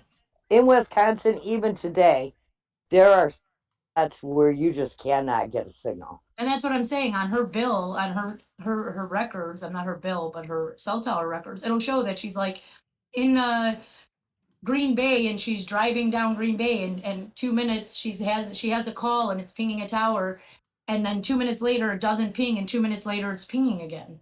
So is her call dropping out? Is the like what's his face said, when they lose connection, there's not great service over by the Avery's yard. Is that a possibility that just happens in some areas of rural Wisconsin, that she's driving down the street and just poof, it doesn't ping at that certain time? But we can't say that it wasn't pinging all night, because she didn't get any calls after, 2:41 was the last call. She put that into voicemail on her own. Okay, whoever that went, she hit end on her phone to put that into the voicemail. So Right, but after that, there's nothing until 4:35, and then after that, there's nothing until the next morning. We don't really know when she turned off her phone. right. But what I'm trying to get at, I'm playing devil's advocate here. How can we actually prove that the Zippers was her last stop? Well, we can't because they got rid of all the evidence. That is the problem. And what I'm trying to work out was time-wise, could she have left the salvage yard to go to the Zippers? After, like, say she like went there, like after Avery's, yeah, I think she could have Yeah. gone there. Yes. Right. Okay. In Because fact, I believe the reason she sent the call forwarding no answers, CFNA is what it comes up on her record. Yeah. That is because, in my opinion, she's looking for an address again. Right? She was there at 2:12. She's then gone to Avery's, done the appointment. Now it's 30 minutes later, and she's looking for that address again. And she's getting a phone call. What would I do? I would turn the phone off or put the phone so it's not distracting me while I'm driving and looking for an address. It's a lot of things going on at one time. Right. But how do you account for her last ping at the White Lord Tower? Because she's headed back towards where she came into Manitowoc on the highway. She probably did turn left to go back on the highway so she could find the address again, because her way to get up there was on that highway right by Avery's. 147. She took that to get to George Zippers in the first place. So why not get back on that if you know how to, and go back the way you were going before? Go back towards Whitelaw, hit that pinging tower when she's getting off and going back towards Zippers. That's there, right there. Nan's Life wants to know, how reliable were the tower pings back then? Yeah, we don't really know. Yeah, we really don't know. I really wish. But I do want to say that tower is a lot closer to George Zippers, and there are other times she's in Manitowoc near Avery's where she was pinging closer towers to Avery's on a previous date. So okay, Yeah. I found the I found interesting too. I found the call while you guys have been chatting. If you guys want me to play it, it's I forgot to look for it. It's not that long. It's less than a minute, so You got to mute here, right? yeah, you got to unmute YouTube. So I'm gonna play it here right quick for Sapper Cup. Here we go. I'm calling on behalf of Kawasaki ATV. Hello, this is Teresa with Auto Trader Magazine. I'm the photographer, and I'm just giving a call to let you know that I could come out there today in the afternoon. It would probably be around 2 o'clock or even a little later. If you could please give me a call back and let me know if that'll work for you, because I don't have your address or anything, so I can't stop by without getting a call back from you. And my cell phone is 737-4731. Again, it's Teresa, 920-737-4731. Thank you. Monday, 12:25 a.m. Tuesday.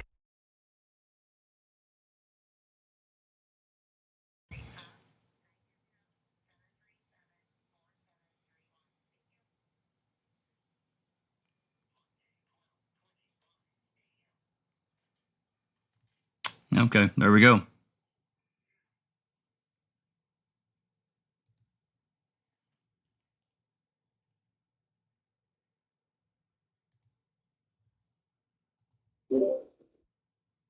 Totally Jandas.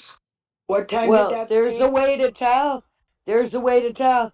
Somebody take a screenshot of that table that the answering machine was on and ask Barb if it was her table. She did say it is her table, it is her machine, but she doesn't recognize the message, which is possible she'd have never heard it. I mean, isn't that a possibility? That's what I've heard. Is she never heard the this call. message on the voicemail to investigators when he was interviewed. So he heard it. Well, Zapper Cop So says if Barb says it's 12:25. her, You're saying she was still at home. well, and if Barb says that's her table, then, you know, it's her table. That's Well, I proof mean, it's not the same. Unless the zippers had the exact same table. Well, no, it very well could be her table. What other people have said is that it was dubbed over. It was, you know, they were there at the hall box, or at the Dassey's, but they played the. No, the problem with that is if you actually listen to it, you hear other people going through cabinets and stuff like that because they're at the Yondas going through her place when they take this video, and you can hear that stuff, doors opening. So it's it's hard to believe that they dubbed over it and then kept all that little background noise. That's a little strange to me too. And the time was off on that answering machine. What time was it she actually called? 11:12 or something? She called at 11:43 a.m. and she was still at home. Just to answer Sapper Cop, who's saying 12:25. Are we saying she was still at home at that time?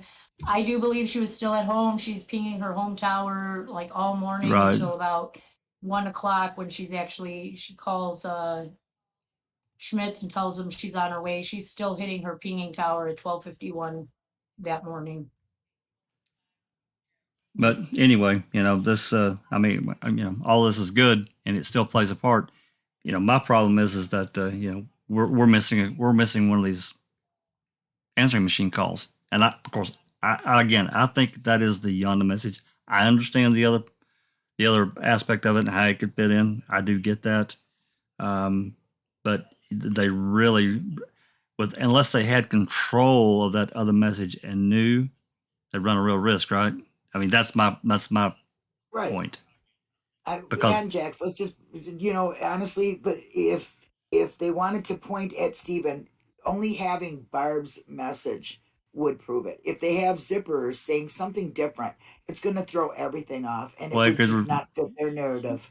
Yeah, it could really screw them. The only thing we know about the zipper message is one little mention of like part of that call where it says she was not able to find the place. Right.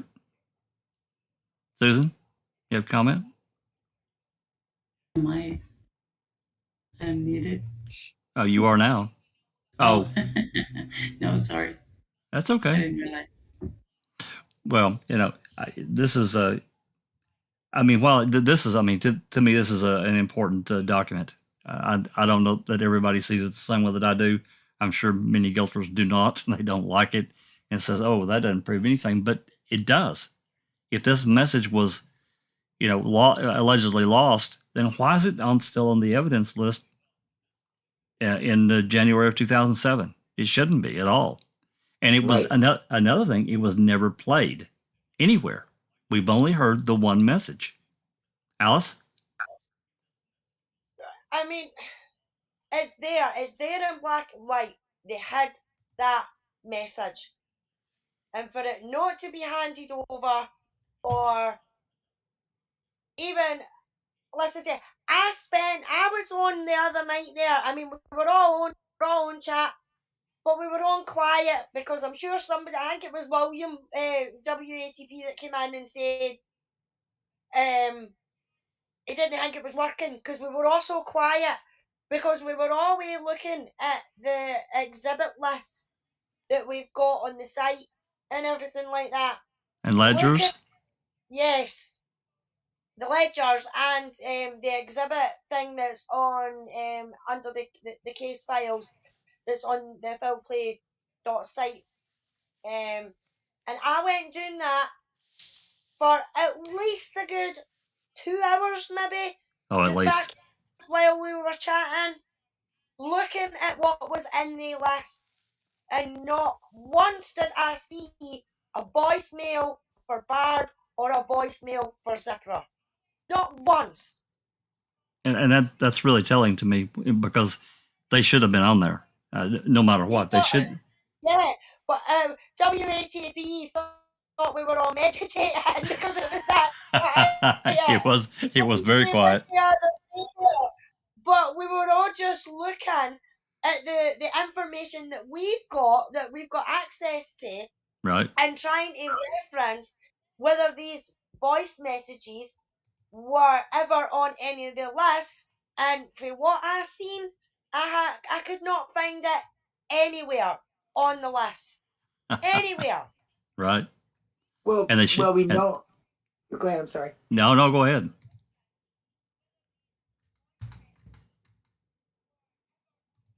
According to Scott Blodorn's call, he said that when he talked to George Zipper, who wasn't very friendly and wanted no part of it, said that she must have been there because the auto trader was on the table.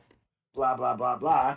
So I think the state only released, well, like Jink said, I can't find your address, because if it says anything else and if it shows that she was there at the Zippers after Stephen Avery's, they don't have a case. It's gone. It blows it wide open to me. But I think that the recording, whatever it is, whatever it stands for, whatever it may be, it hurts their case. I also thought that in the beginning, Zipper Joellen said that it was between 12 and 3 that she showed up, but she thought it was closer to 3. Yes. And then when Deirdre actually writes her Statement statement out for her that she signs, it's between 2 and 2:30 then. It's like That's right. changed. That's So, right. more specific to their timeline rather than her own timeline. Well, as we can see, if you look below where these two are listed, then we get into miscellaneous. You've got all kinds of audio CDs. There's numerous ones listed. I mean, it's going to be interesting to dive into some of these things and just go line by line, because it's quite interesting actually how he divided these up. It looks like that's the last one. It's looks like it's 14 pages of what he had here listed. So, well, I mean, I thought this is a really good, part of, or really good and important FOIA. I know other people probably don't like it and don't see it that way, but I do. And I'm sure that's been sent to Zellner. Maybe she's probably got this. I'm just going to take it for granted that she does, but I made sure that she's got it. So fine. Good find, Dex. It really is. It really is. It's important. They say that they have it and it's an exhibit list. That means they have it. Okay. And the dates, they should have it. Okay. Now they don't have it, and you don't see it, they don't use it. It's just all very suspicious, along with so much other things they do.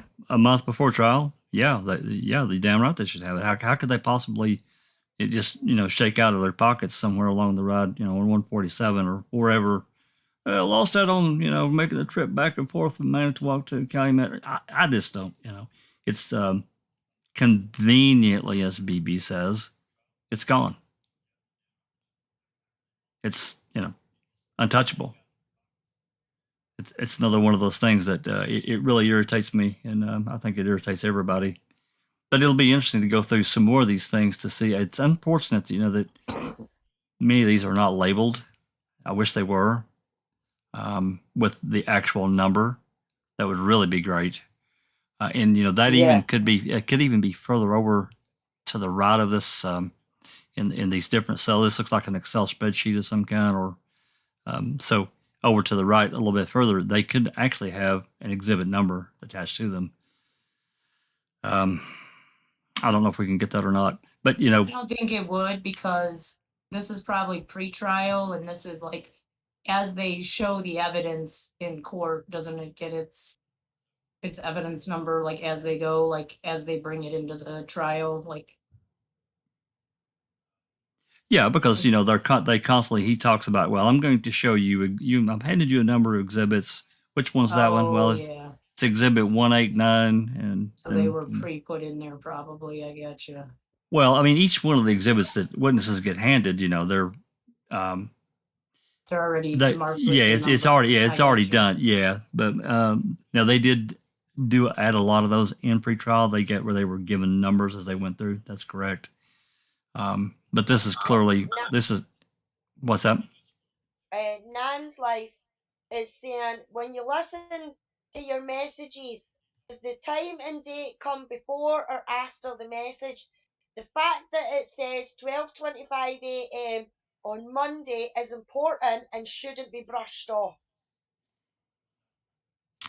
I don't think it's as important because we know Teresa didn't call on any other day at 12:25 in all of her records. It's just, No. I believe their timing is off. It was probably off by 25 minutes, and then they never set it back. You know, it was fall back in that weekend before Teresa went missing. You know, So power I gets think shut. it's just one of those things, like her fax. I What's have that? a question. Yep.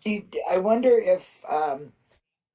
if Kratz has an exhibit list, you know, with the numbered exhibits that this might be on there. Do you know what I mean?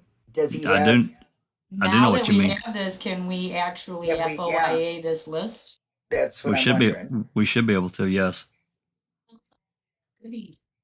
I mean, because you know, an exhibit list wouldn't necessarily be just a prosecutor file. I mean, there's certain files obviously we can't get, but this is you know, the exhibit list is for everyone. It should be public, you know, for the judge and for the defense.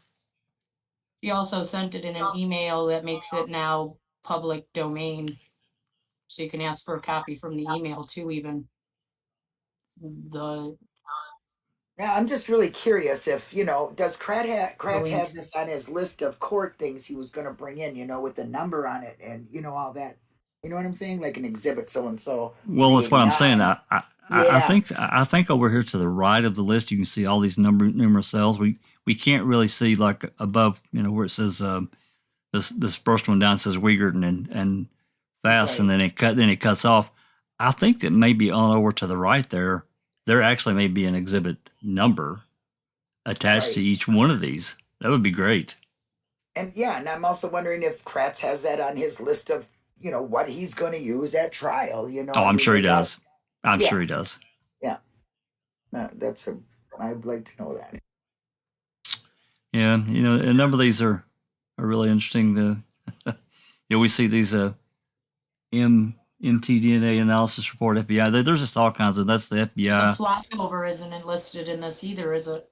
Nope, I didn't see the flyover video listed at all. Miscellaneous. No, I think I looked a little bit more. Cell phone purchase contract. I don't remember seeing there's the Zipper Auto Trader bill of sale and the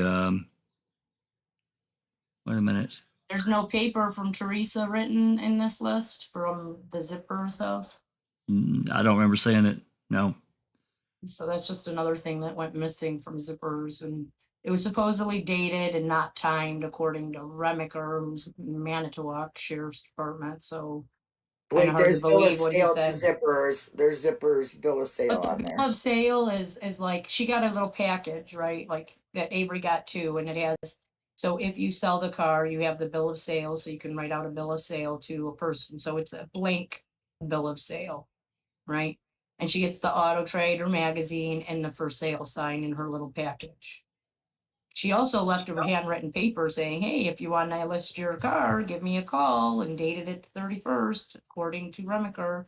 And it had her phone number on it, and it was at the Zipper's house, and yet there's no record of it anywhere. Right. Other than in his little report. It was like he gave a little nugget that he probably shouldn't have given. Just like Deirdre did about the George Zipper voicemail. Yeah, they just cover up everything to do with the zippers and the timeline. And I mean, I have a big problem with it because I honestly think that she made it to the zippers. I really do. After Avery's, you mean, right? Yes, exactly. After Avery's. Went to the zippers last. Mm-hmm. Well, and the message on zippers might say something like, you know, now that I'm done with all my appointments, I'm going to be making my way back over to your house to try and find you, you know. And I mean, yeah. And that would totally screw up their story. I mean, they know she was there. She took a picture. Why couldn't it be the last? I mean, even Mark Wiegert says we think her last place was the zippers. You know, I mean, we all know she left Avery's. Okay, so I do believe she went there. And from there, you really needed to check from there on. And they just didn't want to because it was pointing away from what their intentions were. And at that point, if she made it to theirs last and her phone did not get turned off until 4:35, that means there was almost 2 hours between her phone calls to do this appointment with zippers and make it home and still have an hour or so before her phone got shut off or just, was in an area it didn't ping or whatever happened. Right. I thought there was testimony saying that they could tell it was turned off, and it was turned off like 4:25, like 10 minutes before that call. Maybe I'm wrong on that. I'll have to go back and look at that. Well, Yeah. Ken 3334 says timestamp says Monday 12 whatever AM. Next timestamp starts Tuesday. That's 24 hours with no phones in a house of 4 boys and hundreds of people wanting to know what's going on. No, I don't think that's the last message that was on their machine, to be honest with you. I believe there was 11 messages on there. Yeah, And this was number 6 of 11. He stopped. So this He is stopped in it. the middle. He didn't stopped even it. start it until it was at theirs. He skipped it. Right, Then so that went to the message right before, hit their message, hit record, skipped that last part of the message, and went to the Janda one. That's what it seems like to me. Yeah, well, I mean, because Crockett was asking, hi, you've rang B Janda, where is that? But if you're saying that he's maybe skipped that, maybe she just says that at the beginning, you know what I mean? And he's skipped past that bit. So. Well, she didn't technically have Barb's name. She had B Janda. Was she going to say, hey, B, hey, B, answer your phone? Yeah. Jack, down on that exhibit list, I think it was under miscellaneous. A lot of those things had an exhibit number next to them. If you go down. I don't think the top does not say exhibit number. It says page number. If you go all the way to the top of the exhibit list, it has what each of these little cells mean. Well, if you go down and you look, it'll be like C1 through 17. And that's how he was doing the photos when he was sending them in Discovery, but that is not how they were listed at court. No, they were given an actual number. Yeah. Go further down. Yeah, see right in here. Why am I paused? CT. I am not. T5, T7. Yeah, these are photos, and this is how they were labeled when he was sending them to the lawyers, to Loy and then Buting and Strain. Yeah, these various photos, they would get a name number. If you look through here, they vary, and they'll all start with a letter. And then, of course, some of them, we know there are many photos, and then some of them are just maybe even one or two. So, like this one here, this volleyball team, photo T6. I think that's Teresa, number 6, and the missing person photo, Teresa, number 7. Can you scroll all the way up to the beginning of the exhibit list? Yeah. Just so I can see that real quick.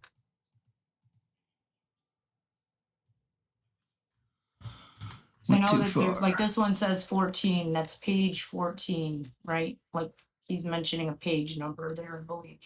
Yeah, I think that last column is also a page number.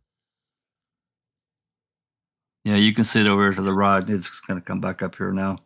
You can see it over to the right. Maybe if we FOIA the other half of this stuff. How come the death certificate is called a business record?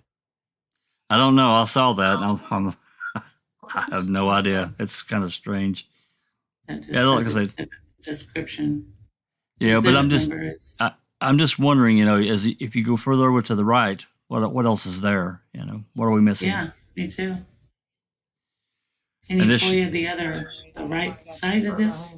Well, they should be able to be FOIA'd in, the landscape format, so we can see the entire, all the cells. The item seized for the calls, it doesn't actually say Jacobs either, does it? I'm sorry? Where it says the zipper phone call, it says item seized. Next to it doesn't say taken by or initial. No, it says seized. Let's go back down. That's it. Yeah, let's go back down to it. Mouse. Let's go back down to it. Evidence tech. Yep, both of them are item C's for the barbs and zippers. So, anyway, I don't want to belabor this point. I just think it's a really important document, and I think it's just a nail in the coffin. Right to me, it is. They had it, and then they lost it. They had it.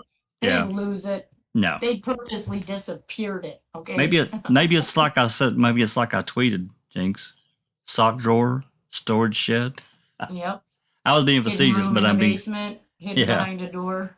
I was being facetious, but I was being serious as well. I just Underwear drawer. Ew, baby. Hey. That's where I keep all my hidden documents, right? Right in the underwear drawer. Sock drawer? No. We don't want to know where I keep my important documents. We know. I already know. Things get lost in there all the time.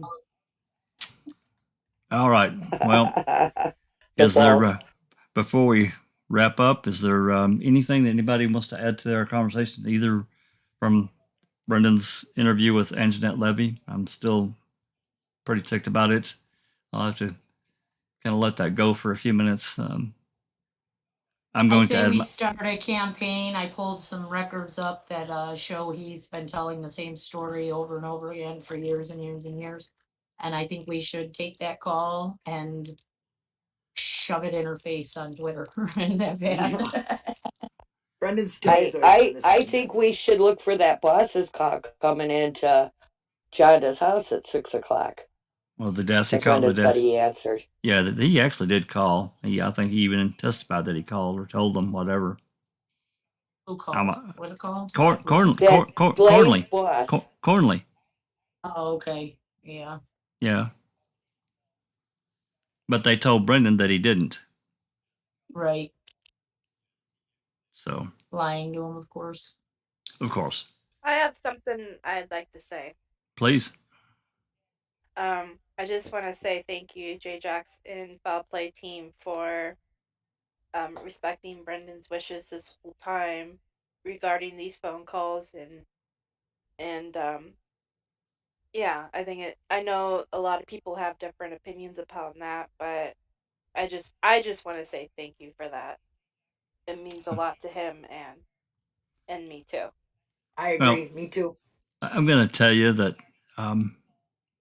when we, the whole thing came about, I was like, yeah, we'll get them released and yada, yada, yada. I hate to use that term, but, basically that.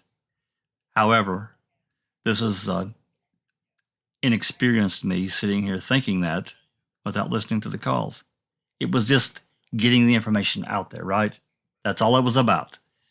But for the calls, me personally, and I don't know how many else in the room feel about it that have listened to any number of the calls, they're private. There's tears, there's angst, there's upset. It's personal. And it does not, to me, it does not belong on air. Doc? I was going to say I think that's probably the smartest thing we've ever done, not to release those calls, because they're private, they're personal, and there's a lot of heartbreak and there's a lot of personal conversations between son and mother, and they should remain private. And we respected the wishes of Brendan, right? Brendan didn't want them released, and I believe we took the high road to keep them private. There's nothing in there, as far as I'm aware, that is, groundbreaking or going to bust open the case. These are private conversations between a scared child and his mother, and they should remain private. Amen to that. Well, while we all like, the theatre, etc., and I understand the importance of hearing Stephen's phone calls because they revealed a lot. Brendan's was a totally different situation, right? these were, like I said, heartbreaking in their nature. And the problem is when you can easily misconstrue points, and it'll just end up being a circus, and that's not what we want. You have to respect privacy. Yeah, I think it was a really smart move. As much as I anticipated something completely different. Brendan's calls are really, if we think about it, they're 180 degrees opposite of Stephen's calls. I mean, Stephen wanted to talk to everyone. Correct. Stephen, the problem with Stephen is that he couldn't keep his mouth shut. Right? He wanted the world to listen to his story, and fair enough, right? Considering that he been wrongfully convicted the very first time round, so he wanted everyone to know his story. With Brendan, it was a completely different situation, and think about it, right? Look what happened with just the one phone call. When his mother scolded him, remember? And they played it in court. That's right. And they shouldn't have, because Brendan didn't have an attorney present. So it's, fruit from the poison tree, right? So they get rid of Kaczynski because it didn't represent Brendan, yet they allowed that call to be played in court, and it was very damaging. And that's because his words were misconstrued. That's right. Exactly right. I agree, and I agree that the call should remain private. They're personal in nature. And he was a minor at the time. He was a minor, and as an adult, he said, "I don't want him played." Do you blame him? I mean, you've heard some of them, no. DB. They're I you think I back, listened to my share when we split them all up. Yeah. Right. You think and about. I found nothing of evidential value. No, and they were just. They were heartbreaking. Sad and heartbreaking. They really were. It wasn't just his mom. He had conversations with supposed friends, which I'm still really angry about how all that shook out. We won't belabor that point though, but I think it was the right call. Yeah, I know he appreciates it. I know it shows a lot of respect on your guys' part for honoring his wishes, and even having to ask permission about this phone call. Like, I really appreciate the amount of respect that you guys have for Brendan. Yeah, and if he had said no, we wouldn't have done it. We wouldn't have done it. We'd have done the FOIA. Yeah, go ahead. Yeah, I just wanted to say that because you guys are awesome. Keep rocking. And Brendan really appreciates it. And the person who did put them out, bite my ass. Well said. And then trying to make it look like TikTok had done it. Bite my ass the second time. Bite mine too. Yeah. What a piece of shit you are. Hope you had fun posting them. Yeah, I mean, in all reality, there's got to be a point where you can't cross that line. Do you know what I'm trying to say? You can't cross that line. What's the point? For clicks, for likes? Right. No. When you disrespect somebody, how in turn can you then have people talk to Brendan, talk to his mother, talk to his father, knowing that you went against his wishes? I'm sorry, but that's a line I cannot cross. Yep, I agree. 100% agree with you. That's where, there's research and then there's disrespect. And there is privacy no matter what. These are people. Well, we don't have a life. We're not just we're not just in it for the clicks. That's not why we're here. We're here to present the evidence and let people decide for themselves. Get it all out there. But this line here, I just agree that people want to listen to them. They can go find them, or they can even FOIA themselves. Don't get mad at us because we didn't release them. So anyway. I have a question from the Londoner. Maybe Becca can answer it. He wants to know if you can send Brendan things in prison.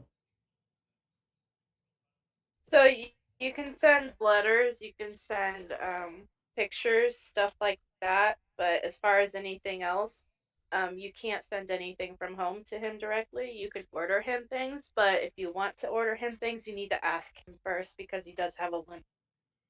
Got limited space, right, Becca? Yeah, he has very limited space on things. If he goes over that limit, then he has to send it home on his dime, and excuse me, it's not coming back to him. So it's pretty much a waste. So I always tell people just write him a letter at first, and yeah. And can someone post his address if they have it handy? Also, they can donate to his commissary, right? If Becca, if you don't. If Becca will send it to me, I'll put it in the description. I'll put it in the description. I'll put it in the video description. That way, it's there. Is that fair enough? And ain't it also some of the prisons even say that you can't send like a birthday card with colored ink on it or with glitter? Or, there's limits. Yes. So weird shit. Yeah. So you can send cards and stuff. They can't be glitter. They can't be perfume. You can send a birthday card as long as it's one. What's it called? It's not double folded or anything. Nothing pop out. If you want to buy him something on Amazon, you really need to talk to Brendan and ask him about it first, because like I said, if you don't clarify with him, then he may already have the item or the book, because believe me when I say a lot of people send him a lot of things. What about Becca? I'm just asking. What about like calling cards or maybe something for his canteen account? So nowadays he doesn't have. I don't think it's the same kind of calling card. What you can do is you can go to the Access Corrections, I believe it is, website, and you can send him money through there with just his DOC number, and it goes directly to him. Okay. Well, if you get that information to me, you can just DM it to me. Then I can later, after we get done here, I'll add it to the description. Yeah. I'm not sure. He asks about WATP wants to know if he could buy his parents things. I know they were taking like gas cards and stuff to get to see him. Yeah. It costs money for gas and stuff like that. But I'm not sure if they're still doing that. But yeah, WATP, if you want to message me and I can help you a little bit more on the whole reading thing, because but like I said, if all else fails, you can write to Brendan yourself. He will respond to you, and you can ask him if there's any books or anything that he might want, or yeah. Excellent. Isn't it if he gets a book? You're so bad. If he gets a book, don't he have to give up a book then? Well, that's the thing. He can only have a certain amount of things. So he's reading books, like he goes through books really quickly. I will say that. So, but yeah, you're right. If he gets a book and he wasn't planning on getting a book, then he may have to give up a book if he doesn't have enough room for it. That's why, like I said, it's always write to him and ask him. Good advice. Yeah, because he can tell you exactly what he wants, if he can get it, if it's too much, if you need to wait on it, yeah. And he says, I mean, like food and stuff. That would be commissary. Food and stuff, yeah. He can buy that through his commissary. You can donate money to his canteen, and then he can buy his own food and stuff with that. Yeah. WATP will message you. And you can certainly send things to his parents. I know they appreciate all the support if that's what you want to do, but yeah, you guys can have that conversation. Yeah. You can also donate to the what is it? The youthful. Yeah, you can donate to the lawyers. Right.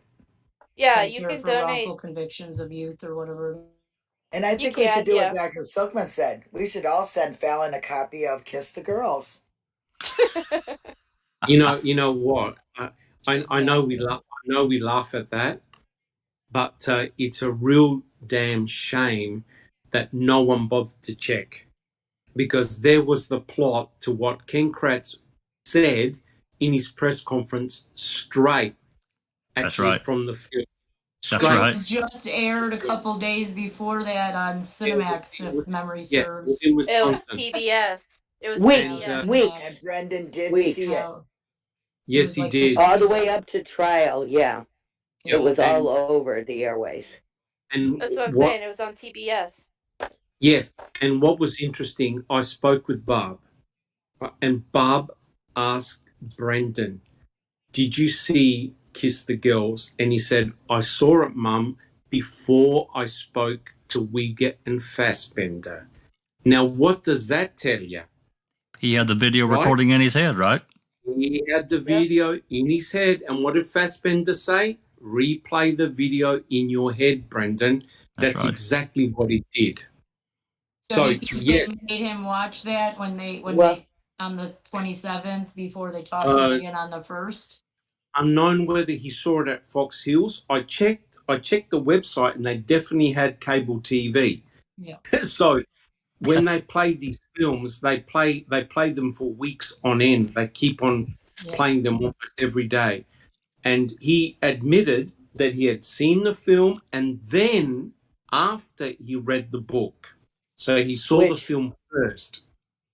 And if you want the part with the hair being cut, you have to, that's only in the movie, so you want to mail the DVD of it to Fassbender, not the book. And Fallon.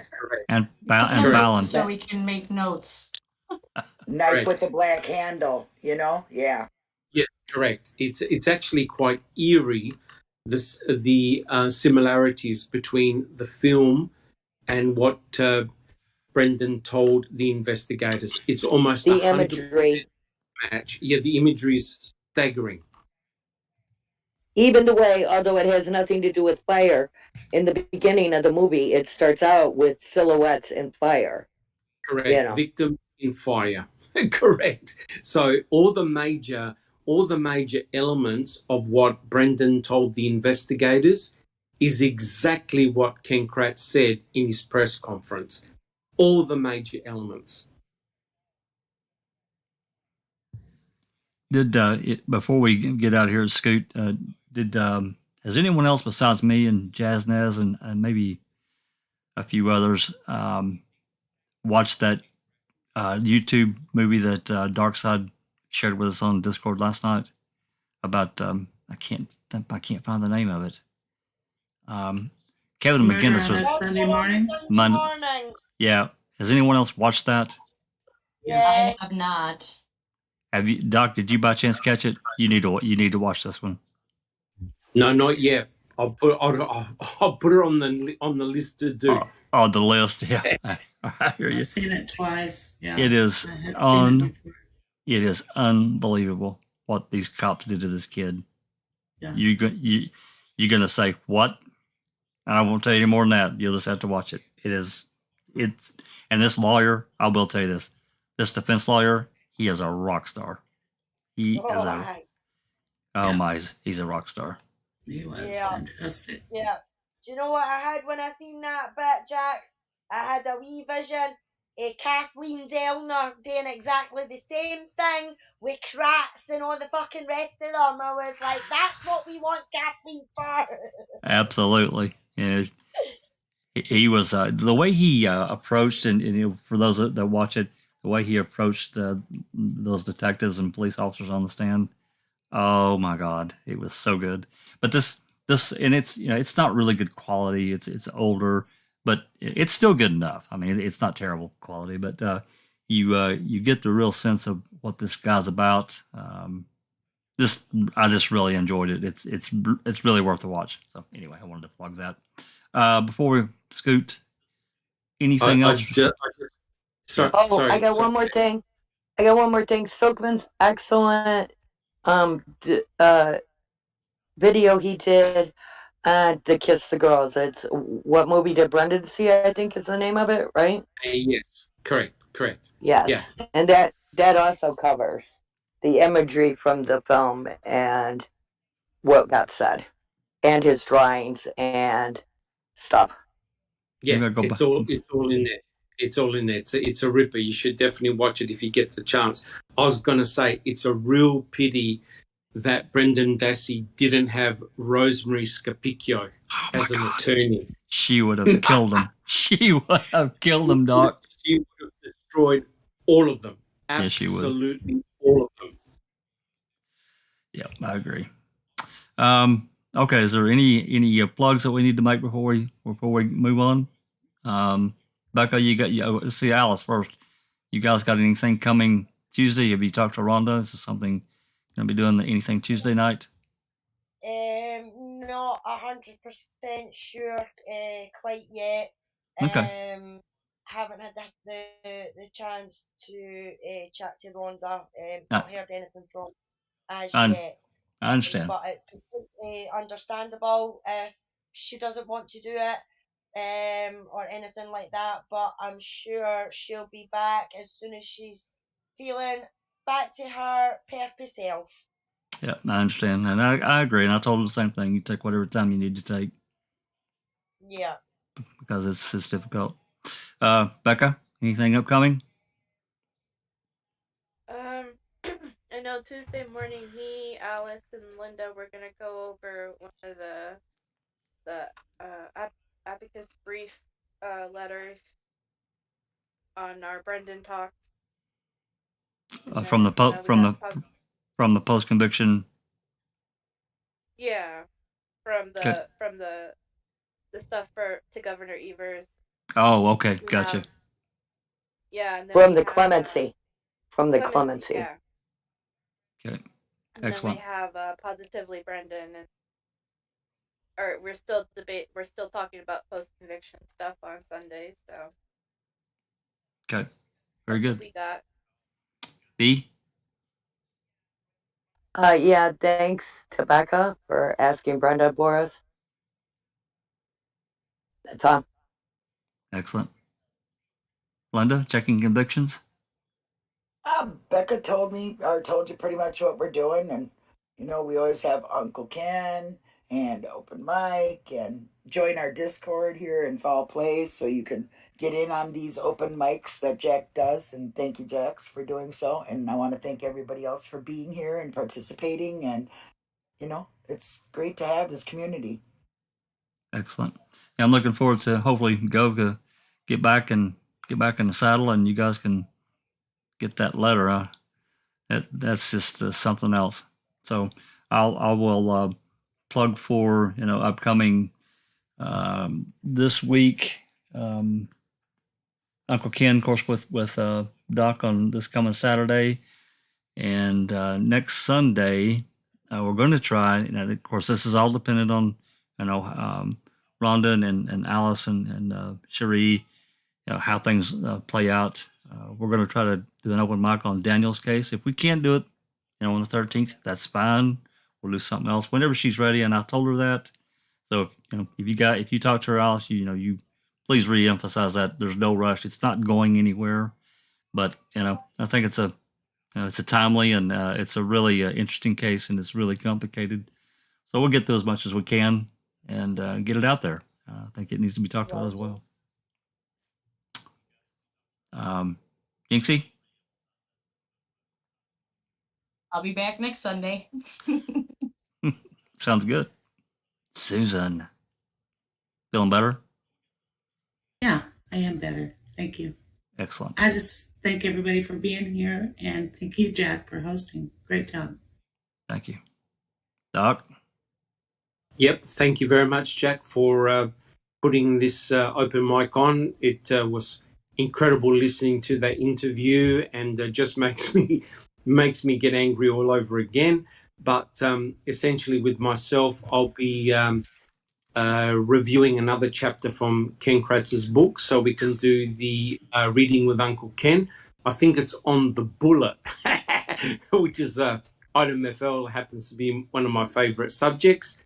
And the other thing that I'm doing those short ma'am clips, which I've put on YouTube, which if you're new to the case, please check them out, because they provide I'm only allowed to do 3 minutes and under, otherwise YouTube rejects them.